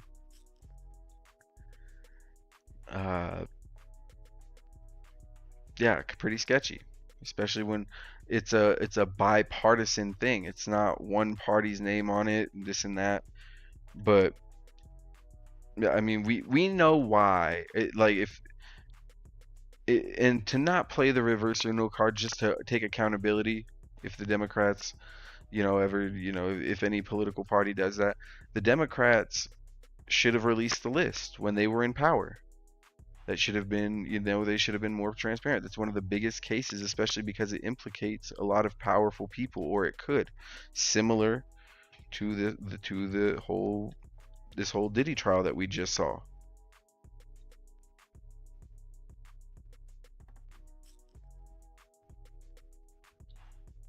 And even though, Diddy was found guilty, the things that we now know and have learned about the things that he was doing and have been a part of, it makes you look at him and, yeah, bro, you're free from the justice system, but bro, I don't know, like, if I could, bro, Bad Boy Records is, that's a dead brand at this point, bro. You rocking anything Bad Boy, bro. Yikes. Can't get caught wearing that.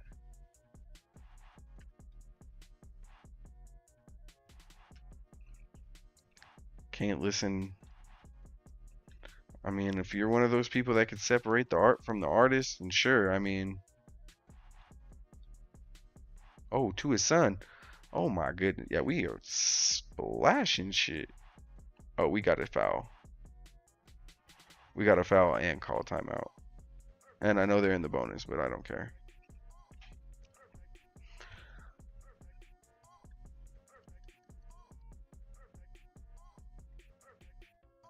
Yeah.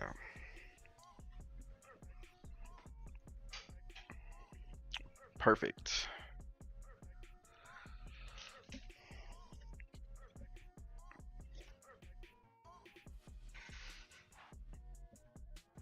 And it's like I said, I know why, the Democrats didn't release the full or wasn't fully transparent. It kind of goes without saying, and we'll get to more on that in a minute, but the Republican Party, they are scrambling.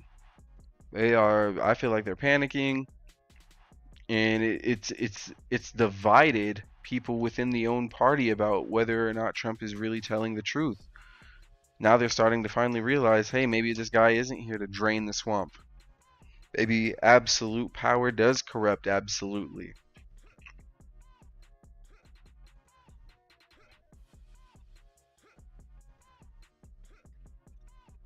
And I mean, it's not even the list at this point. You have people saying, oh, Epstein, I trust the government, and what they say, if Epstein killed himself, then I believe that he killed himself.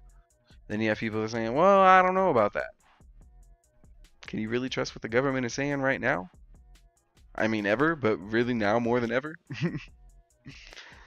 But,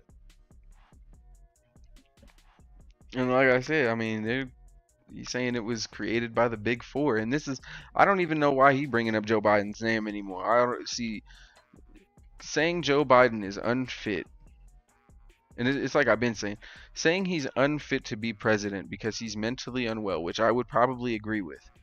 But then at the same time, trying to spin it like he is this master manipulator, mastermind behind trying to sink Donald Trump, bro. Like, I don't know how you trying to sell both at the same time. You gotta have one or the other. There ain't no way he both. There ain't no way he don't know what the fuck going on, but his mind worked just well enough to fuck with Trump and just troll him and plant these fake letters and documents for the Wall Street Journal to report on. If these even exist, we haven't seen the letter the Wall Street Journal is even talking about. We've only have descriptions of it, but apparently there's more than one.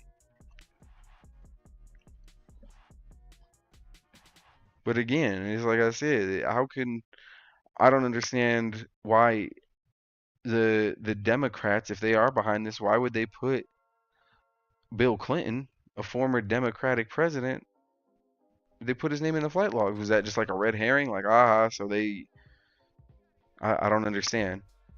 What would be the benefit of the Democrats doing that?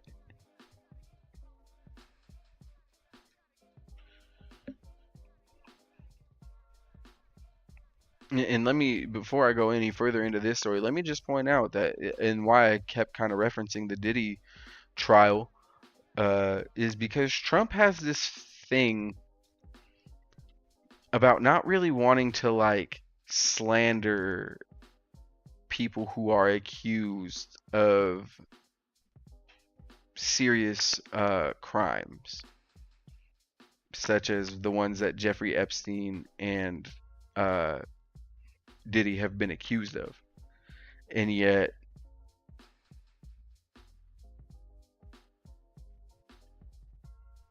before he became president, Jeffrey Epstein would call Trump his best friend. And apparently, Trump was friends with Jeffrey Epstein even after he got arrested the first time. But then he learned that he had flirted with some girl at Mar-a-Lago and had him kicked out of Mar-a-Lago or something. They had a falling out or a beef. Something was going on there. They had a falling out. That's all we really know. Details are kind of hazy, but that's what we know. That's crazy word.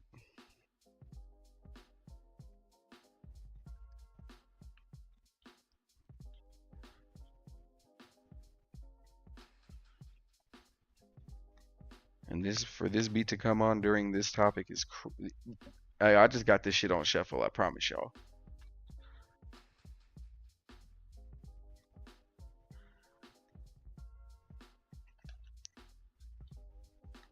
Oh.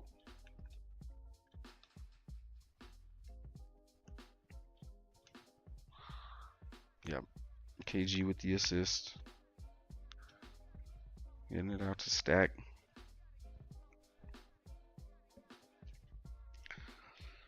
And even then, even if you don't, he's never been, I don't even think he's ever been in a room with Diddy. I mean, maybe they have been.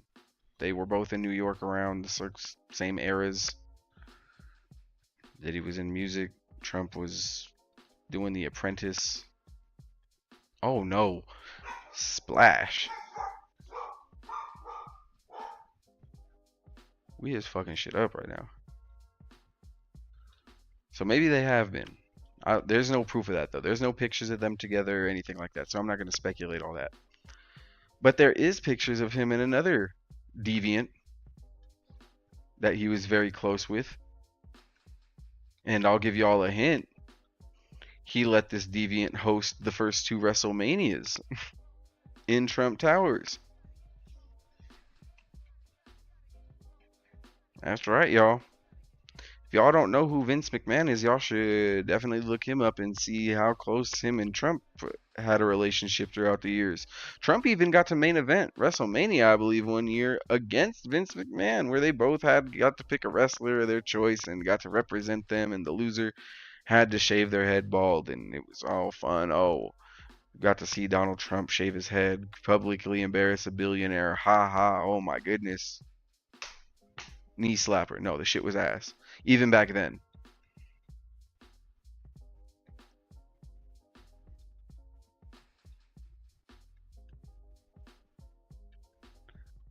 Okay, yeah.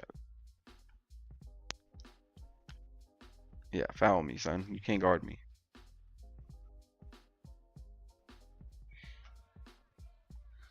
Let's go.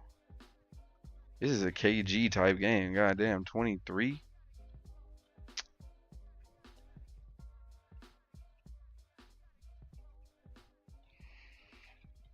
Oh yeah, I mean, Trump has had some dealings, and he wasn't cool with Diddy, but he was very cool and cordial with Vince McMahon. Very cool and cordial with Vince McMahon. And Vince McMahon actually recruited, some guy or some girls who, were like failed at one point in WWE's history. They were recruiting failed Victoria's Secret models. Now, I don't know where you would find like a host of, not failed, but not successful models. Oh, wait a minute. Leslie Wexner he used to own Victoria's Secret,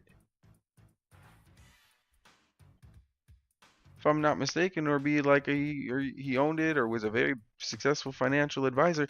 Who is Leslie Wexner? Oh, that's right. his money manager was Jeffrey Epstein. And he also wrote a letter to Jeffrey Epstein in his 50th birthday, and Wall Street Journal covered this too. And apparently it was very similar to Trump's drawing. It had a drawing of a woman's breast. Now Trump had drew his actually I gotta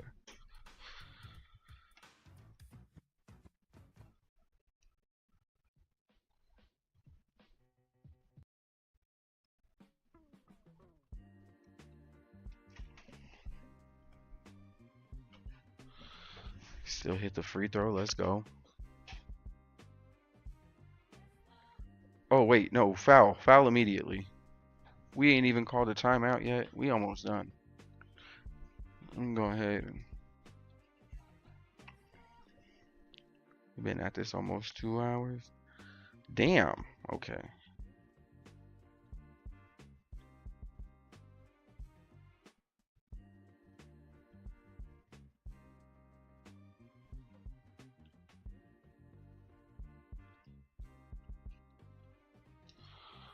All right. We're gonna call back-to-back timeouts.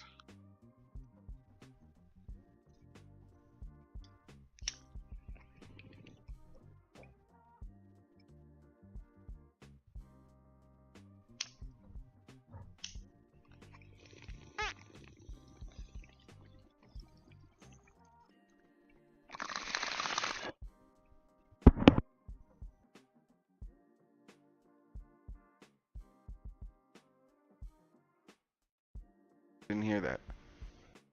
You feel me?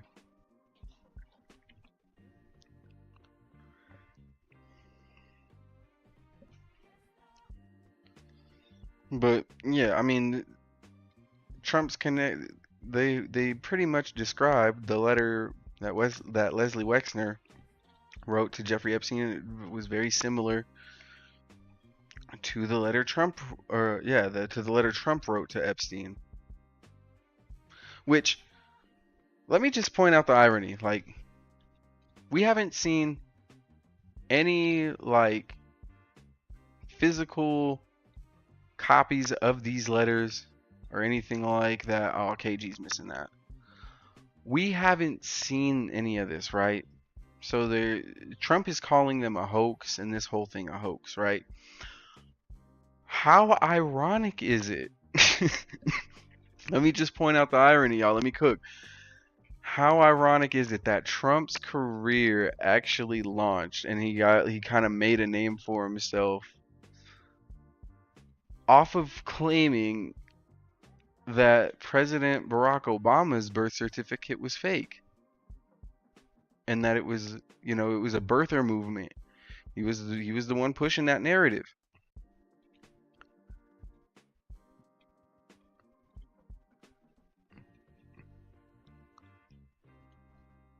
And here we are over a decade later, and these fake documents, supposed fake Epstein documents, just like Obama's fake birth certificate made him famous, these fake documents from Epstein are making him infamous. That shit out of here, Wayne. Oh, fuck. Alright, we're gonna call timeout.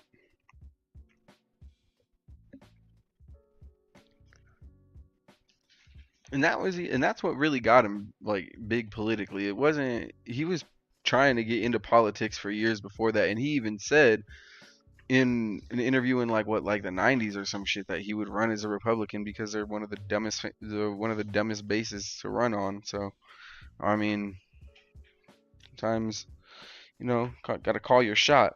But then not only do you have the the birther movement that he started, you have the QAnon people who have been very adamant throughout, this thing that he was going to drain the swamp.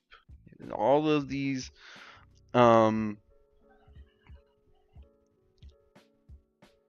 offenders were going to be locked up that were in the deep state. Now some of them are starting to realize, oh, wait a minute.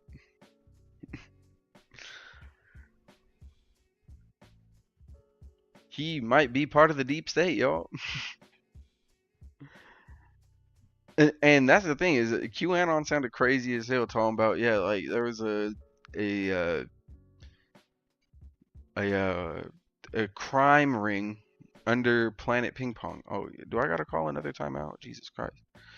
Under Planet Ping Pong, and some crazy gunman went in there, shot him up, didn't kill anybody, but um didn't find anything, no evidence of any of that. But now with these Epstein files, I mean, yeah, maybe these elites are smarter than to keep their.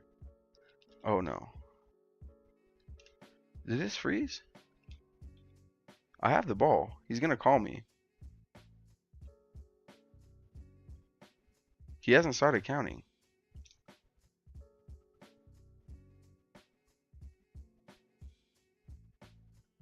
I have to turn the ball over. They will not let me inbound the ball. I was pressing every button you can imagine. Okay.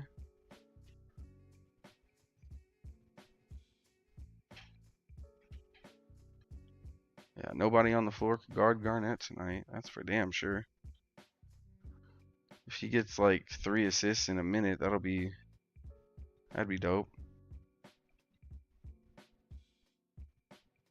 But LaMelo been locking up Gary Payton. I can't even get that shit out of. Oh, that's a foul.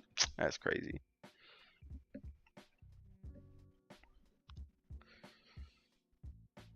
But like I said, yeah, you got the QAnon people who have been saying that there's a cabal of elites and that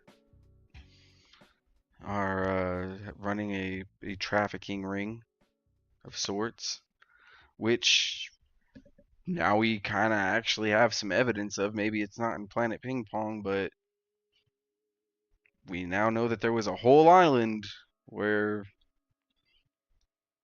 we don't know what was going on there.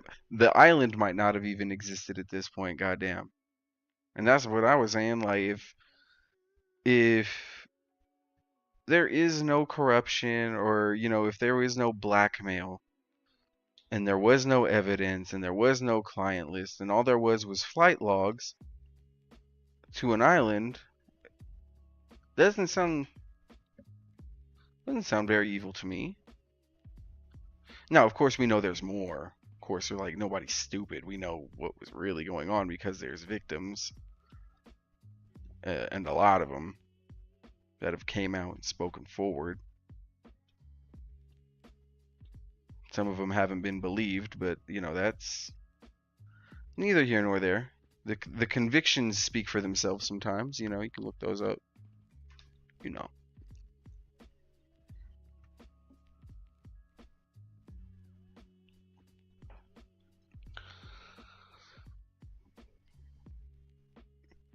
But it's like I said, it's not just a Democrat, Republican. This is a bipartisan participation of very serious allegations and accusations and sick dealings.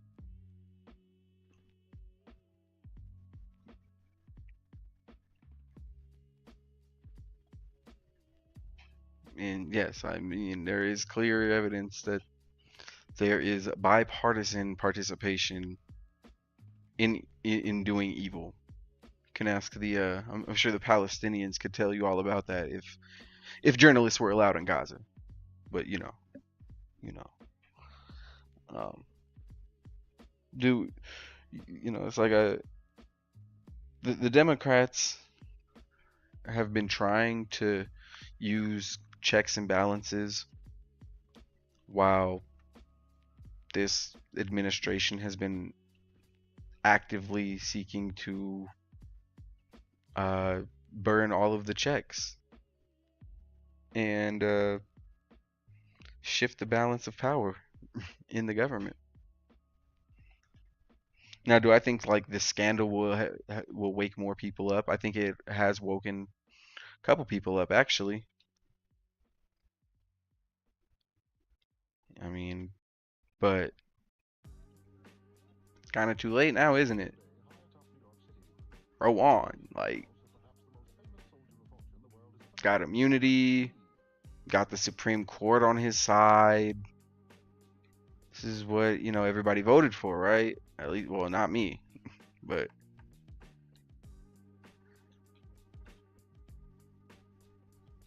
his supporters, and this is the thing, is everybody tried to tell his supporters, and it's not like anybody can say, "Oh my God, how did we not know?" No, he told everybody time and time again what kind of person he really was. And then not only that, he followed that up with his actions. He showed y'all time and time again what person he really was, and he received applause and support through all of it. Through all of it.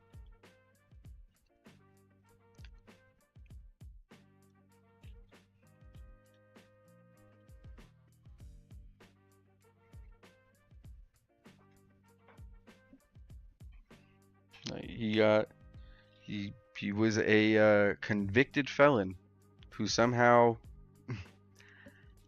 ended up getting to be on a presidential ballot when convicted felons in this country cannot even vote.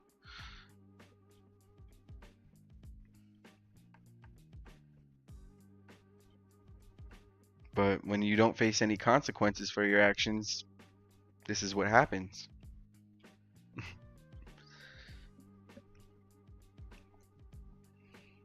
And it's not just his voters either. Elon Musk. Elon Musk and RFK Jr. RFK Jr. was a women's rights champion for years, and now all of a sudden he is a pro-life guy because Trump promised him a little bit of power. Ruining, besmirching, absolutely kicking dust on the once great Kennedy name in America. And now, I mean, can't ruin, JFK's great legacy, but by God, RFK shattered any kind of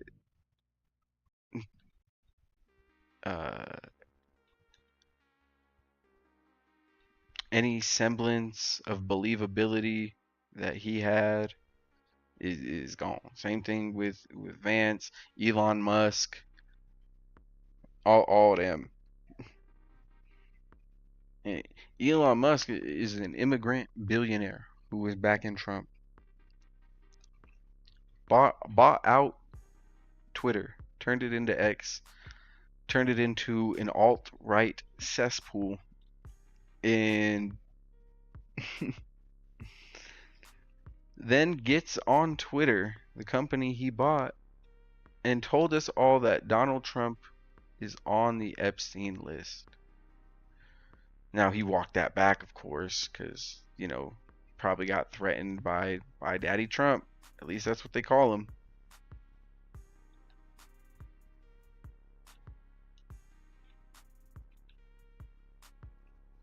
I can't believe I started another game. I'm about to probably get off here in a minute.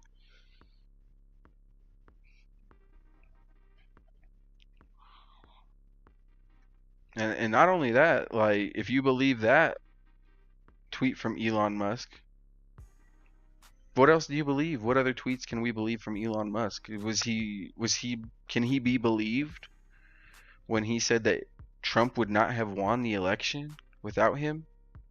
Essentially insinuating that he rigged the votes or rigged the voting machines, as Trump had also alluded to. I'm not big into conspiracy theories like that, but when you have somebody on the inside who would know stuff like that, like Elon Musk, sure. Maybe that's a little far-fetched at first, but then when he makes a claim that Trump is in the files, the Epstein list, and then you have all of this trickle down. it's just hard to believe anybody at this point, from Trump to Musk to, oh fuck, KG, bad shot, that's on me, to JD Vance, like I said, all of them, and even the Democrats now too, because they're over here scrambling too. And don't let me leave them out. But they're not the ones in power right now. They should have been absolutely been dropping the list and all of that.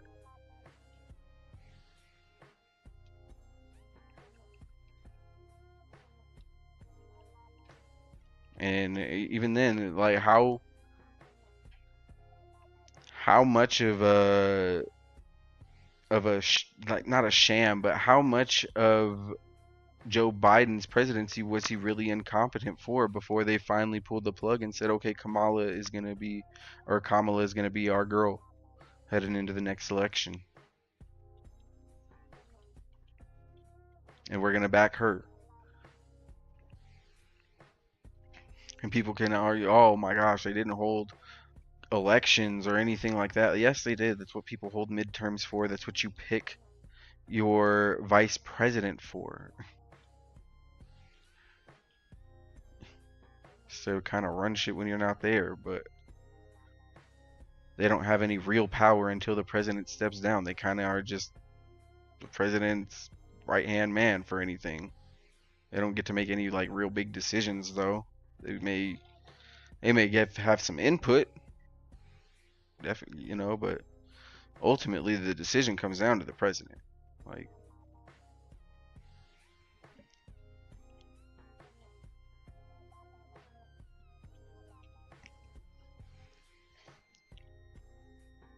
I mean, and it's gonna be interesting to see how all this unfolds. I doubt Trump is gonna face any real consequences. Like I said, he's never faced any consequences before. The man's a convicted felon and got to run for president and win. Nobody says anything. So here we are, dealing with that and how that's going. And people can say all they want. Well, we didn't know. Kamala, she didn't run on anything. No, she had plans. She told everybody in the debates about her first time home buyer and her child tax credit, and everybody chose to either ignore it or call it bullshit. But then when Trump said that he had a tax plan that would be better than Obamacare, 2 weeks, and it's been, almost a decade since then too, since he's been talking about getting a tax plan better than Obama's and to do away with Obamacare. People didn't care. And all he had to do was deny that he had any involvement with Project 2025. He was so busy saying that what he wasn't going to do with Project 2025 and how he was trying to say, oh, I don't have any part of that. He never really got around to saying what he was going to do. Besides, get all the dog-eating illegals out of here. Which we've seen now, they're arresting U.S. citizens. And not just U.S. citizens, veterans. Putting them,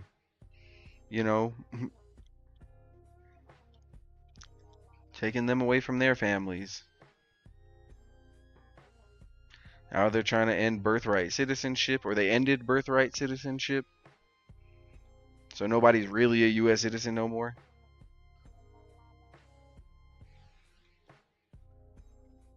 I guess Melania and Barron shouldn't be U.S. citizens either, right? If that's how that works. I'm just saying, if we're just keeping it consistent. But the interesting thing in all of this is JD Vance is calling the bluff of the Washington Street Journal. He's over here saying, yeah, go ahead and release why don't you go ahead and break my arm? Yeah, no, he's over here saying, yeah, just go ahead and release the list, because y'all or not the list, but these supposed letter that Trump wrote, and you see if they really do that. Yes, I do, but if they do release that letter, bro, people are gonna ask for Trump to step down. And like I said, that's probably what they're gonna do. They're gonna ask for him to keep his dignity and just step down, let JD Vance take over and carry out Project 2025 like they have been, and everything will be good. And they'll run again in 2028 when they hope everybody forgot about this. So who knows? And how funny is this? Before I get ahead of myself, but after JD Vance called the bluff, uh, it kind of sounds like the Washington Street Journal either has the letter or they have seen it, because they described it was in a book. It was a book of letters bound by the famous bookbinder Herbert Whites, who actually on his old website claimed that he did bookbindings for a Jeffrey Epstein. Now he spelled Jeffrey's name wrong, but we know the Jeffrey Epstein. I don't think there's another one like that. But yeah, so the funny thing is Trump and Vance have both said the letters vocab isn't Donald Trump's, which I find hilarious because they're like, there's no way that Trump could use this 3-syllable word. There's no way that's him. And then Trump is like, I've never drawn a picture in my life. But see, that doesn't add up either, because if you look it up in 2017, one of Donald Trump's signatures that he made, where he doodled a New York skyline and signed his name across his doodle, pause, I think, they it sold for like almost 20K. I think it sold for like 17,000 or something. So he does doodle and sign his name on his doodles. Pause. So I don't, he catching himself up in some lies here. But then again, that's happened before, numerous times. Let's go.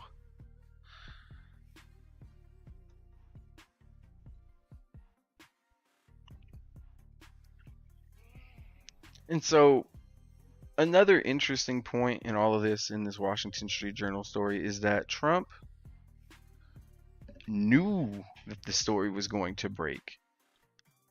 He actually knew that they were going to write the story, and he told them to kill it. And the owner of the Washington Street Journal basically said fuck you and published it anyway. Now, Trump threatened to sue them if they published it, meaning, this is just, what I believe, you wouldn't do that. You wouldn't do such a thing to a man who has, that much power if you did not have some kind of copy, or maybe even the real letter itself, and publish it anyway. Because if they take it to court and they have to ask you, okay, well, do you have the letter? As a matter of fact, I do. Here it is. Bang. Oh, okay, Garnett. Go crazy then.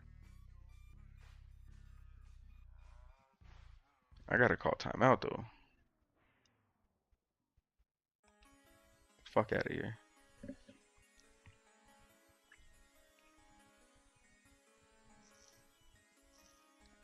Yeah, it just to me says that they might have something.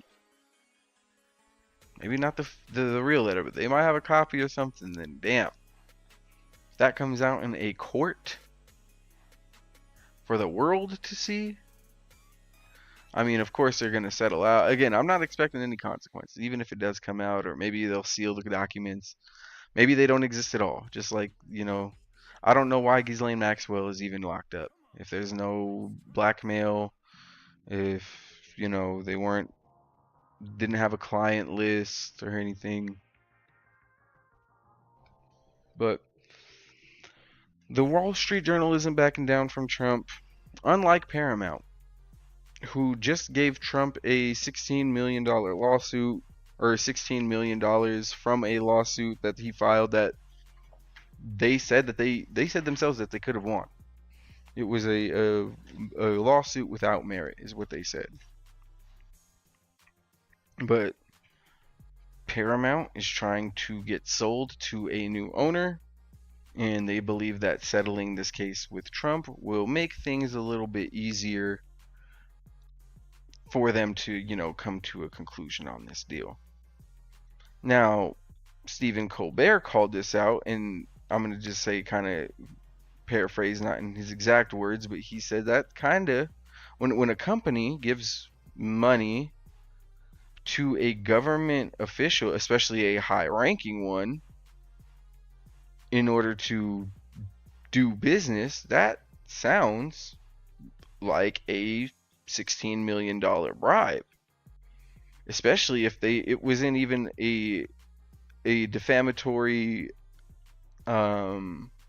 story about Trump. It was a 60 Minutes thing that he said that they edited something in the Kamala Harris interview. Had nothing to do with Trump, or maybe they talked about him or something, but I don't know. But it wasn't even like a Trump interview or something they said about Trump. It was a Kamala Harris interview. I would assume during the election. God damn you, GP. Alright, yeah, I definitely gotta call timeout. These boys balling right now.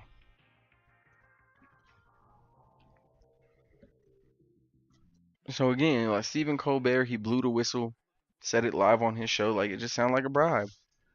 And his show is now canceled. His show is now canceled. They're not going to renew it. They're not going to come up with a new host. The show is just going to be over, I think, come next year when their contract expires or whatever, which, I mean, damn, that sounds guilty as fuck if you ask me. That's, again, just if you ask me. A guy kind of says, hey, you guys are giving money to a president in order to do some business. That's crazy. It's kind of shady. They're like, don't worry about it. You don't have a job anymore, pal. Since you want to be a blabbermouth. Oh. Jalen Suggs with a smooth little pass. I fuck with that. But I mean, could just move on as a country from that. Am I right? Big TV corporation in bed with the government. Come on now. I mean, who really would have guessed? Next, you're gonna tell me that these social influencers and podcasters are also compromised, right?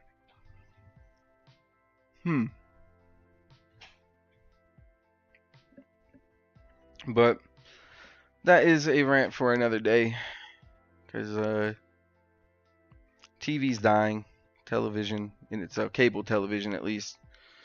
Streaming networks are taking over. Pay-per-view is also probably going to go away here in the next few years. They're going to come up with some kind of boxing stream network or whatever, monthly. But who knows? Boxers duck so much that they don't even produce enough fights for them to come up with enough content like that, unless they just do like the training videos.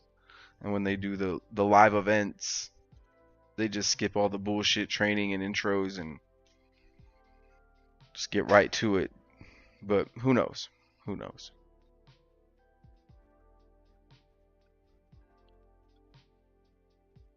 What I do know though is all the, like, when you see NFL and all these pro sports basically, creating their own streaming platform, or even moving some of their live games to bigger streaming, like YouTube TV has NBA games now and TNT and all that. NBA TV or an NFL net. I think NFL Network is on YouTube TV now too. And if you want to pay extra, you can get the Sunday ticket bullshit. But I mean,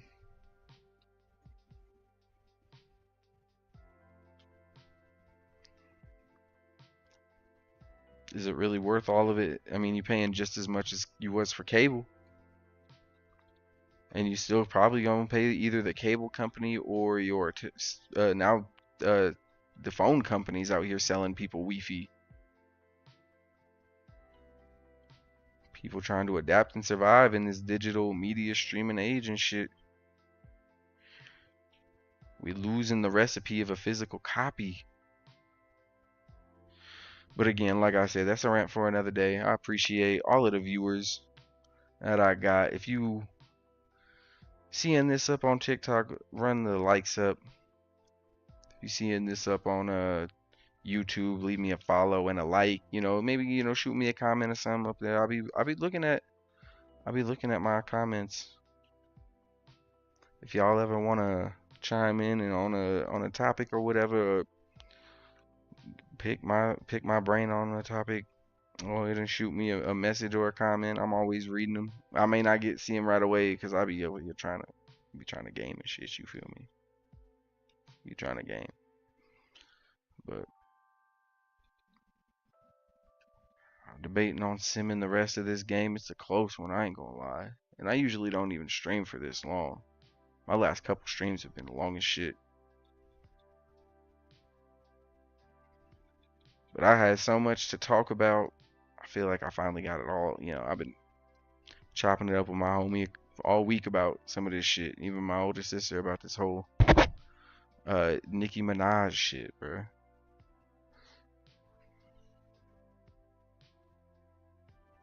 When you got some of the, not the stands, but just the Nicki Minaj fans going like, damn, like she over here crashing out, like that's when you know, like, cause even the Nicki Minaj fans go hard for Nicki Minaj.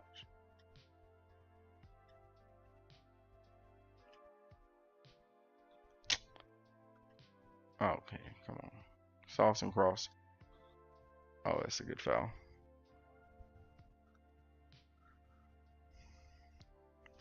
Damn, they locking up Jalen Suggs too. Damn, it's a low scoring game. I'm gonna have to lock in. This little lo-fi beat though going crazy. I ain't even gonna cap. Ooh.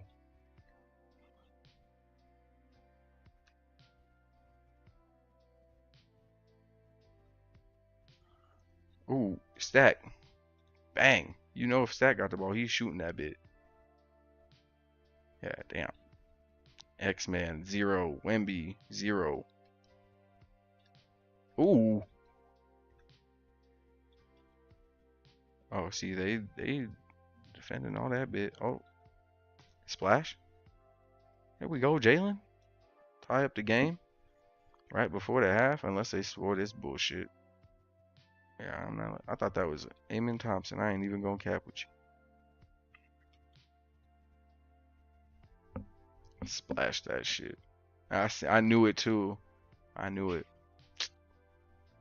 Alright. Gotta lock in. It's halftime. I could finish up this game, y'all. I could finish up this game.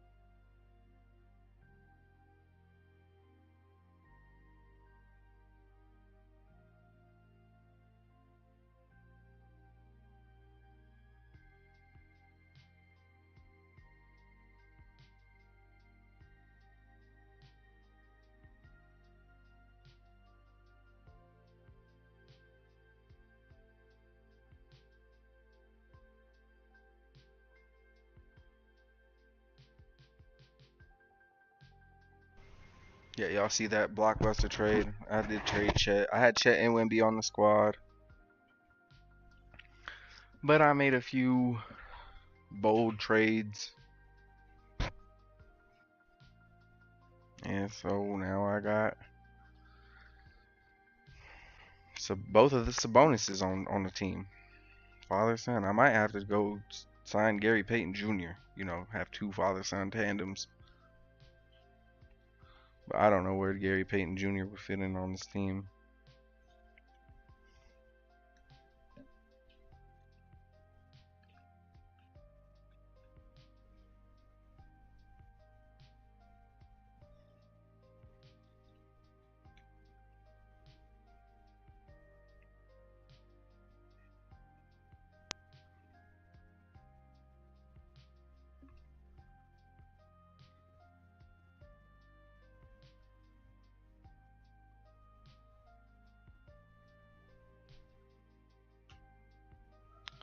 Alright, GP can't. He's not a very good free throw shooter. I'm not gonna lie to y'all.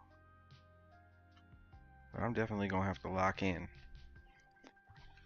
Cause I think they think they can hang with me or something. Oh no, they got Mr. Lob City himself. And Fat Lever, a triple double god.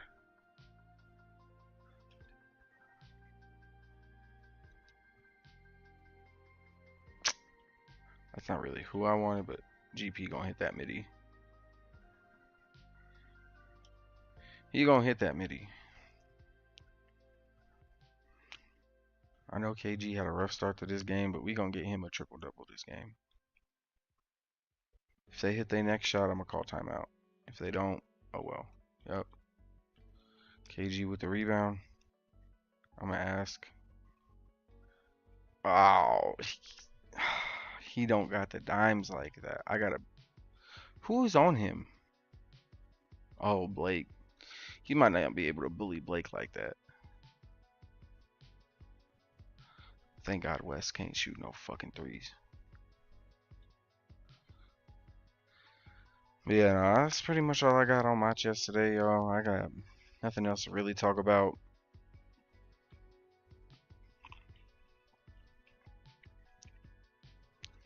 I'm gonna just finish up this game and I'm gonna go grab some lunch. That's what I'm feeling for. I don't know what I'm feeling for, but I'm gonna go grab some lunch. I might get some wings or something. That shit sound gas. I'm not gonna lie to y'all.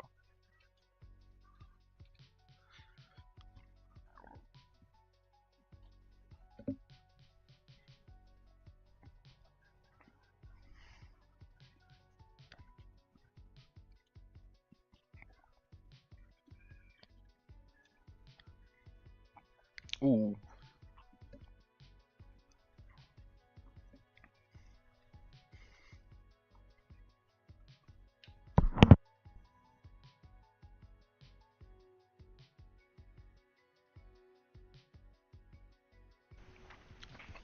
Brody, splash that shit in KG face. Let's get it. Hell no.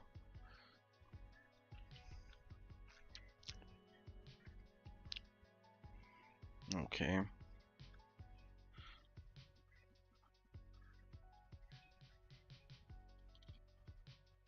Yeah. Hey, KG. Giving Blake Griffin that fucking work.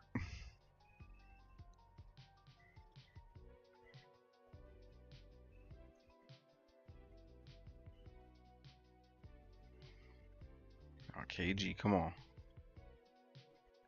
Thread that needle. Oh my goodness, Wes unsealed. What a block. And Lever's gonna hit that. I'm not gonna lie. Oh, and he chased that. Okay. Oh, Stack, you gotta hit that, bruh. KG might have to take over this game. I'm not gonna lie. Or he might. Can he? I think maybe if we feed Wemby. I still ain't called no timeout. I'm lacking. I ain't gonna lie. And this been a competitive game.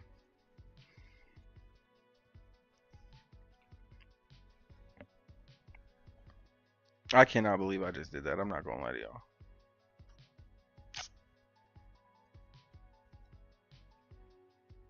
Fuck it. We gonna roll with it.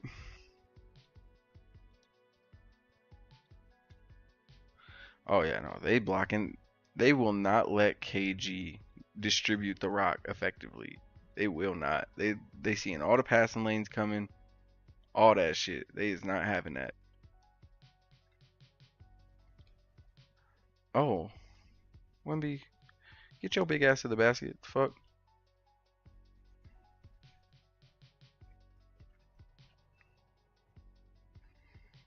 I thought Wemby was gonna be like a rebound machine, bro. He is letting KG get them all.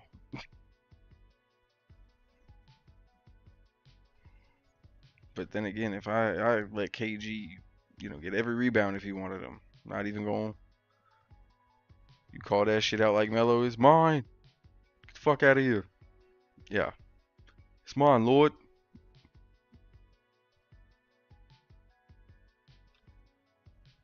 Nope, bro. They are hitting shit. This man Rick Barry giving me the work.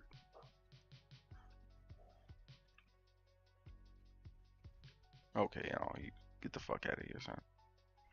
You had it and you lost it. Oh, that's on me. And I had Stack. I had Stack wide open. Fuck. Alright, we gonna have to bring in.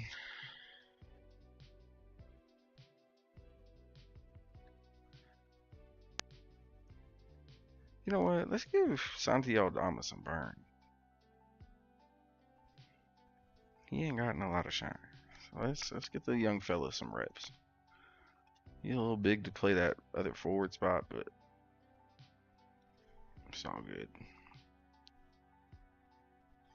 It's just easy work right there. Oh, that's too easy? Oh, yeah. Oh my god. Jerry Stackhouse.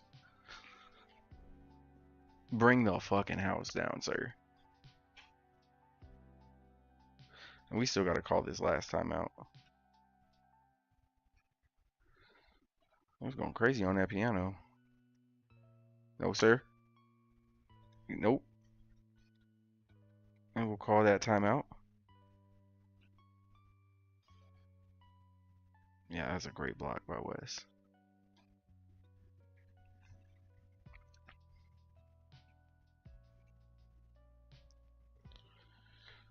Yeah, we got this. Santi with the Sabonis boys.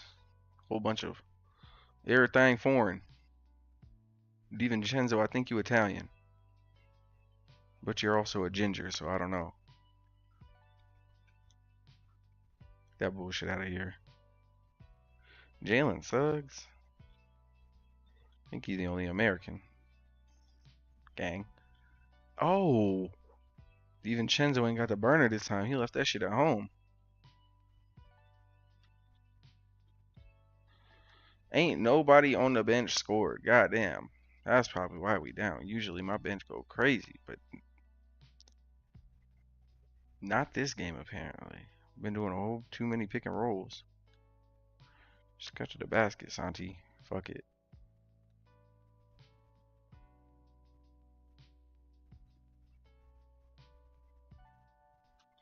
No, sir. No, sir.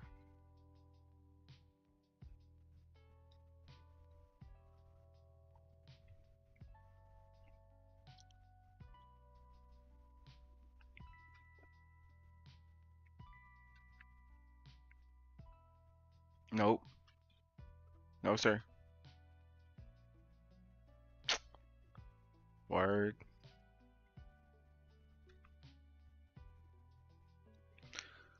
What the Walker Kessler like that? I mean, he is. I fuck with Walker Kessler, but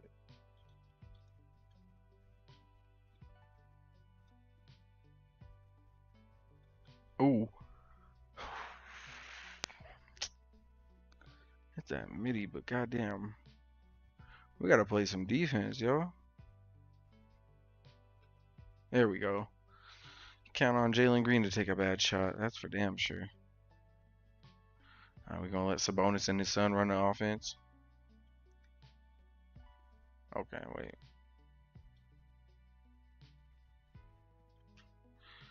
Yup. Yeah. Just give him a little bit of space.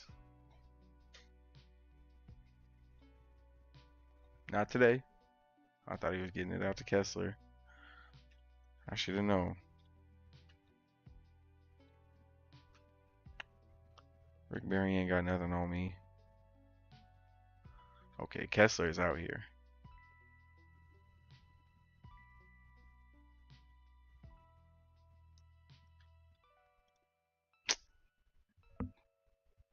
Fuck. Alright. Fourth quarter. We got this. We got this.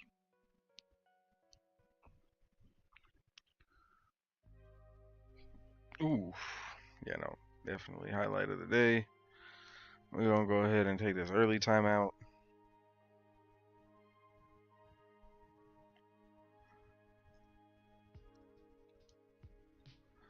Just going to see. Okay. So by the next timeout, all of my guys should be cool to come in.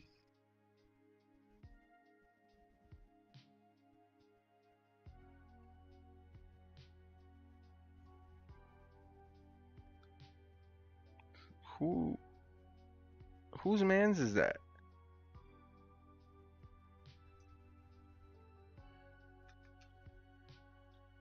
Oh. Oh, easy switch. Oh, and nobody's coming to help you? Oh, yeah. That's a big motherfucker. Type shit.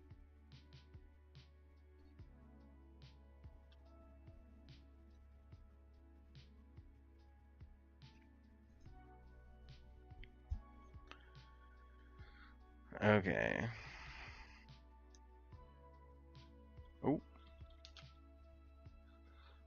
Oh, and he stepped out. What a... Come on, gang. Boneheaded fucking maneuver, brother. It's cool. Y'all won't be in for much longer.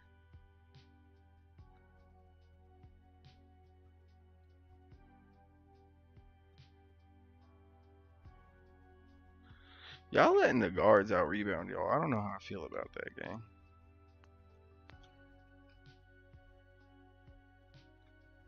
And that's a foul, gang. It's a foul.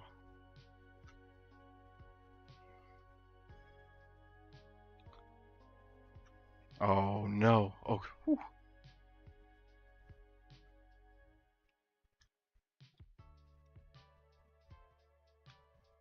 Ooh. No, sir. Oh, got him. What a fucking steal. Cut. Cut. Oh my lord. Off the backboard. Go crazy.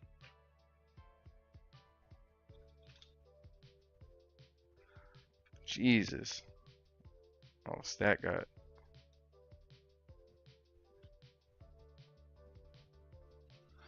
Alright, we're gonna call the second timeout now.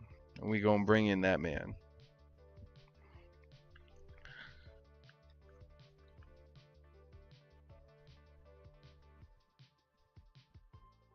Yeah.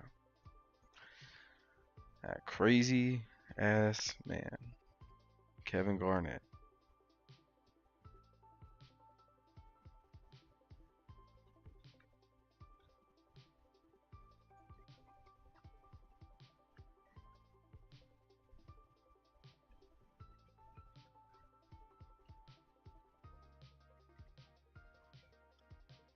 That shit out of here.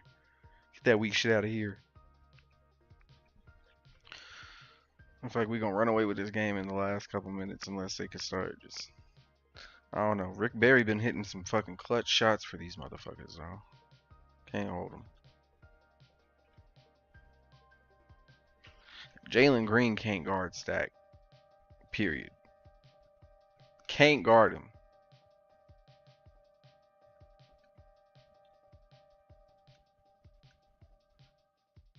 Oof. Oh, he cooked. He cooked.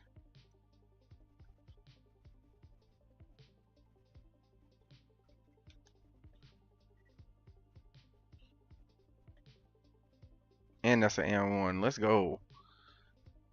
Did he hit the John Cena type beat? Ain't no way. Oh no.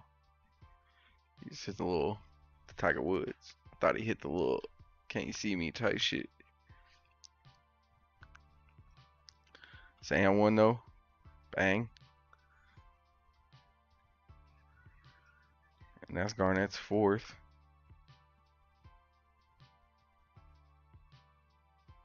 Nah, hell nah.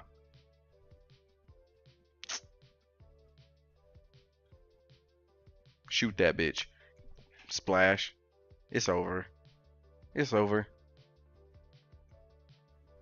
GP out here waxing shit. I know Stackhouse made the shot, but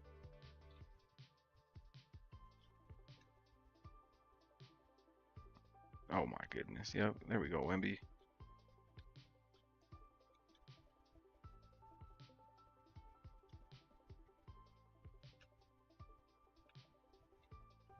Oh, nice. Should have known. Oh, and he steals it right fucking back. Wemby, he's a chump. Oh, and they got unsettled on. Give it back to him. Let's go. KG with this fifth assist, and we push it 18-5 run. Let's go. And this was the toughest matchup. And when I started to really lock the fuck in, they said no chance.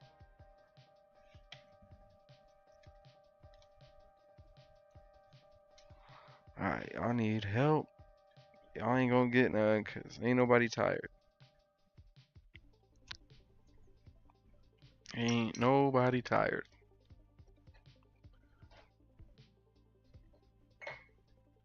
Yikes. Yes, sir. We're gonna go ahead and get him. Get him on out of here.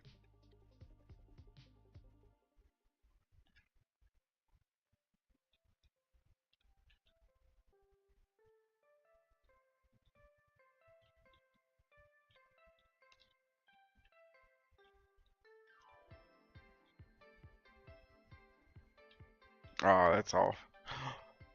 That's six. That's six for KG and 20. Yeah, Stackhouse is a fucking buck. God damn.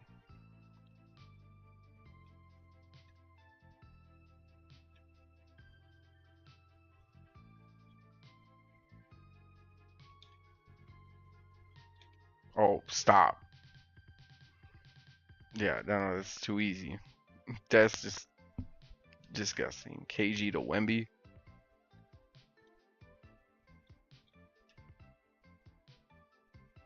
Hell no. Hell no. Alright.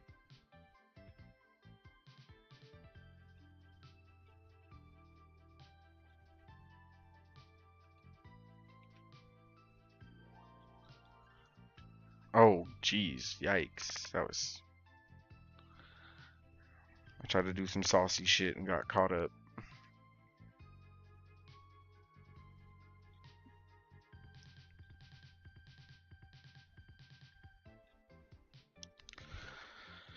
I'm gonna go ahead, call timeout, let the big fella get some rest. Oh. Oh, he's rested. So never mind then.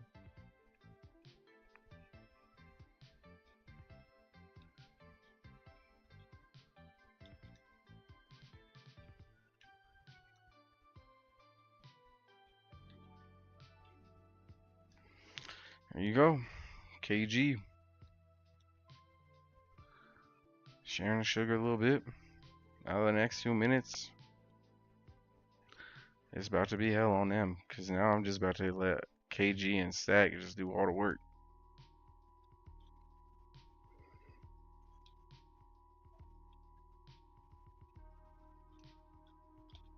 Oh, fuck. I made him pick up his dribble. Fuck. Oh, and he... Oh, yeah, no, he's smoking shit.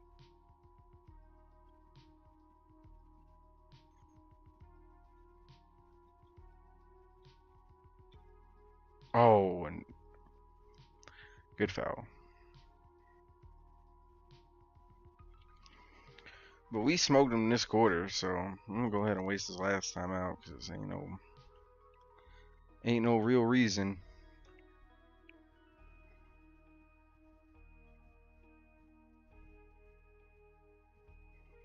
It's over now. Yeah.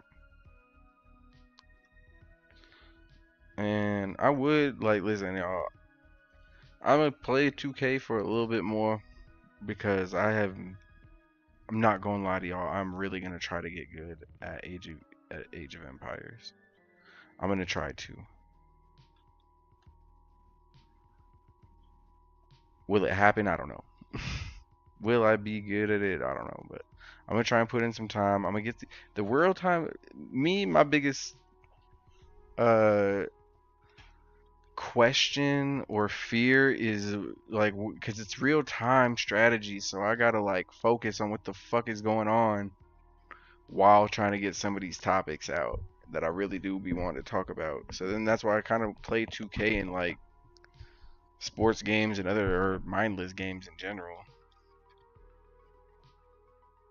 That's why, at least, I mean, no disrespect to 2K, but I mean, I just know enough about the sport, I guess, to where it's just like second nature. I could just play the game. Even then, I still be getting distracted a little bit. Y'all be seeing me. Alright. Oh.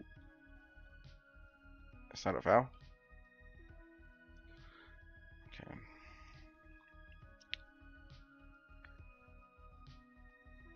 Thought we'd score a little bit more, but it's okay.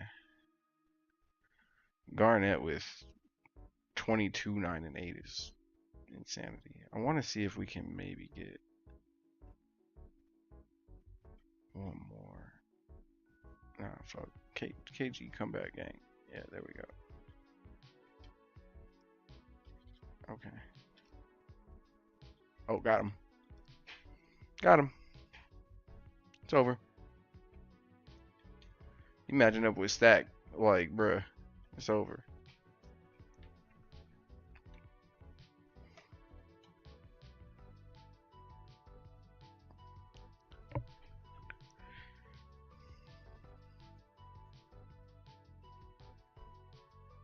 KG splashing threes, bruh.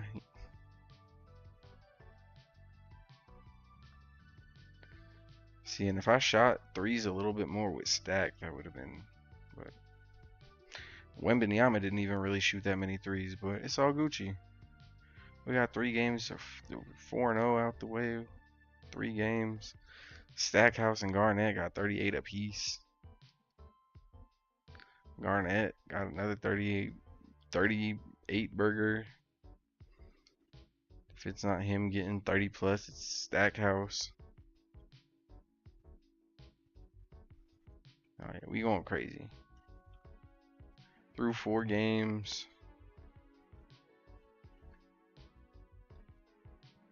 Word. They lead the league? I find that very, I don't know.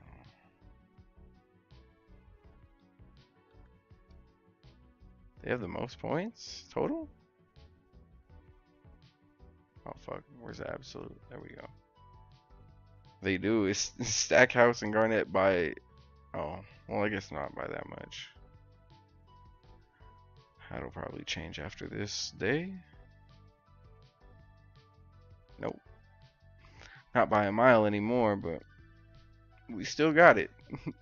Still got that motherfucker. Jason Tatum, dear God, 36 points a game. The fuck?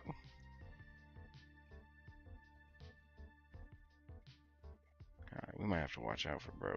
We might have to look out for him because he's out here smoking shit. Garnett averaging 8.5. 31, 17, and 8.5. A couple more triple double games. He'll be there. He'll be there. But I hope y'all enjoyed the stream. Y'all be safe. It's been your boy, ANT, repping the game gang. Y'all know we don't play none of that. If you a lame, you can't hang all of that. Bang, bang. Thank y'all for tuning in. It's been episode 63, I want to say this shit is, or something like that. Probably one of my more focused episodes, if I do say so myself. Again, hope y'all enjoyed. If you didn't, sorry about your damn luck. No, but y'all have a good Sunday. I'm gonna get some shit done today, hopefully. But y'all be safe. Don't get smoked. I'm out. Peace.